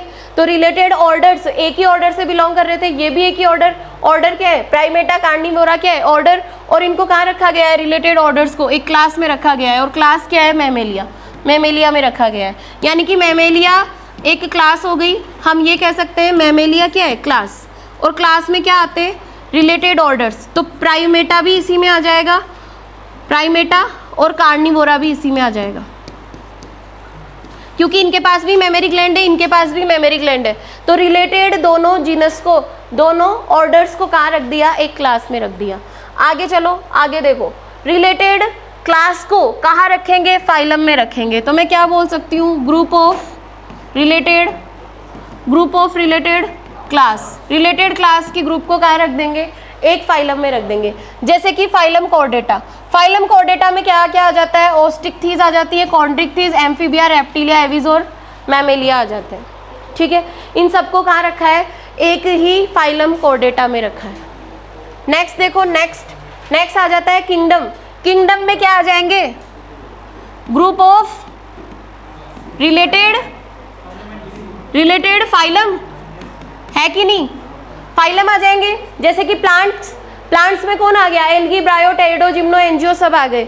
जैसे कि क्या हो जाएगा? एनिमल्स, एनिमेलिया में कौन आ जाएंगे? नॉन कॉर्डेट और कॉर्डेट दोनों आ जाएंगे, ठीक है? तो एनिमेलिया क्या हो गया? किंगडम। एनिमेलिया क्या हो जाएगा? किंगडम। और इसमें कौन आ जाएंगे? फाइलम में कौन आ जाएगा? या तो नॉन कॉर्डेट्स हो जाएंगे, नॉन कॉर्डेटा यानी कि इनवर्टिब्रेट, या फिर क्या हो जाएंगे? कॉर्डेटा, ठीक है? यहाँ लिखा है, it is observe that the number of common और correlated characteristic is maximum in lower rank category. जो लोअर रैंक की कैटेगरी देखोगे उनमें नंबर ऑफ कॉमन या कोरिलेटेड कैरेक्टर्स कैसे दिखाई देंगे? ज्यादा होंगे या कम होंगे? मैक्सिमम होंगे, ठीक है? ये वही बात है जो अपन डिस्कस कर चुके। और number progressively decrease with the rise in the rank of category. जैसे जैसे राइज बढ़ती चली जाएगी, राइज मतलब ऊपर जा रहे हैं, नीचे से कहाँ जा रहे हैं? ऊपर। वैसे वैसे क्या होगा? प्रोग्रेसिवली डिक्रीज होते चले जाएंगे, ठीक है? तो यही अभी इन्होंने बोला था कि नीचे से ऊपर जाते हैं तो क्या होता है? कॉमन कैरेक्टर क्या होते जा रहे हैं? डिक्रीज होते जा रहे हैं। यही पढ़ा था, तो ये बात मैंने यहाँ नोट लगा के लिख दी है। नेक्स्ट देखो, मैंने यहाँ पे कुछ ऑर्डर की इसकी एक टेबल बनाई है। जैसे आ जाता है कॉमन नेम है लॉयन एनिमेलिया में आएगा, फाइलम कॉर्डेटा, क्लास मैमेलिया, कार्निवोला, फैलिडी और पैंथेरा और लियो, ठीक है? तो ये ध्यान रखना। यहाँ पे देखो पैंथेरा तो एक फैमिली फैलिडी में रखा गया, ठीक है ना? आराम से देख लो, फैलिडी इनको सभी को, कैनिडी इन सभी को रिलेटेड थी तो एक ऑर्डर कार्निवोरा में रख दिया। आ रही है क्या बात समझ में? फिर देखो क्लास, ये कार्निवोरा तो इन सभी को एक ही क्लास में रख दिया, मैमेलिया, और प्राइमेटा को भी इसी में रख दिया, ठीक है? तो इस टेबल से पूरा याद हो जाएगा। रिलेटेड क्लास के ऑर्डर्स को एक ग्रुप में रखा जाता है, कॉर्डेटा। आ गई क्या बात समझ में? और ये आ जाएंगे एनिमेलिया और प्लांटी, जो रिलेटेड फाइलम है। तो सारे कॉर्डेटा, आर्थ्रोपोडा, स्पर्मेट, यहाँ तक क्या हो गए? एनिमेलिया। और ये रिलेटेड है आपस में तो किस में चले जाएंगे? प्लांटी में, ठीक है? तो यहाँ से आपको ये समझ आ जाएगा और इन सब का पता भी लग जाएगा। जिनकी बात की गई है वो सब एग्जाम्पल मैंने लिख दिए हैं। टाइगर एनिमेलिया में आता है, कॉर्डेटा होता है, क्लास मैमेलिया, ऑर्डर कार्निवोरा, फैलिडी में आता है, और पैंथेरा टाइग्रिस। फिर देखो केट भी कोर्डेटा मैमेलिया कार्निवोरा तो सेम है, ये भी फैलिडी में आती है, केट भी फैलिडी में आती है, ठीक है। और फैलिस डोमेस्टिका इसका साइंटिफिक नेम हो गया। फिर आगे देखो डॉग किस में आता है, मैमेलिया कार्निवोरा, ये तो सब सेम ही है, लेकिन यहाँ पे फैमिली बदल गई, कैनिडी। फॉक्स भी इसी में आती है, कैनिडी में, ठीक है। ऐसा स्नाउटेड माउथ होता है ना कैट डॉग जैसा, तो वो भी इसी में आती है। तो कैनिडी फैमिली बदल गई, और कैनिस फैमिलिएट, ये इसका नाम हो जाएगा, साइंटिफिक नेम हो गया। फिर आगे देखो ह्यूमन की बात करते हैं तो animalia, Chordata, Mammalia, Primata. Primata में आएगा फैमिली हो जाएगी होमिडी, और नाम हो जाएगा होमोसैपियन, ठीक है। सेम इसी तरीके से हाउस फ्लाई की बात करें तो एनिमेलिया ऑर्थ्रोपोडा में आता है, और ऑर्थ्रोपोडा में यहाँ पे इंसेक्टा इसकी क्लास आ जाएगी, और डिप्टेरा ऑर्डर हो गया, म्यूसिडी फैमिली हो गई, मस्का डोमेस्टिका इसका साइंटिफिक नेम हो गया। फिर आगे देखो मैंगो प्लांटी में आएगा या एनिमेलिया में, प्लांटी में स्पर्मेटोफाइटा, या हम इसको एंजियोस्पर्म बोलते हैं। एंजियोस्पर्म डाइकोटिलिडन होता है मैंगो। सेपिंडेल्स इसका क्या हो गया, ऑर्डर, और एनाकार्डियेसी इसकी फैमिली हो गई, और जीनस मैंजीफेरा इंडिका। सबसे लास्ट में आ जाता है वीट, जो प्लांटी में आता है, एंजियोस्पर्म होता है लेकिन मोनोकोटिलिडेंस होता है, और ऑर्डर होगा पोएल्स, ठीक है। इसकी फैमिली होती है पोएसी, और नाम हो जाएगा ट्राइटिकम एस्टिवम, ठीक है। तो यहाँ से आपको क्या समझ में आया, रिलेटेड जीनस को कहाँ रखा जाता है, एक फैमिली में रखा जाता है, फैलिडी। आ गई क्या बात समझ में। फिर देखो रिलेटेड फैमिली को एक ऑर्डर में रखा जाता है, रिलेटेड थे ना तो एक ही ऑर्डर है कार्निवोरा, सभी का सेम है। फिर रिलेटेड ऑर्डर को एक क्लास में रखा जाता है, ये देखो कार्निवोरा रिलेटेड हो गए ना, तो इनको एक ही क्लास में रखा है सभी को, मैमेलिया में, ठीक है। तो यहाँ से ये आपको इजीली समझ आ रहा है, सारे रिलेटेड है तो इनको एक फाइलम कॉर्डेटा में रख दिया, और सारे रिलेटेड है इन सबको एक किंगडम एनिमेलिया में रख दिया। आई क्या बात समझ में। तो ये सारे ये टेबल आपको बनानी है, और ये आपको पूरा याद करना है। हो गया, ठीक है, चैप्टर फिनिश।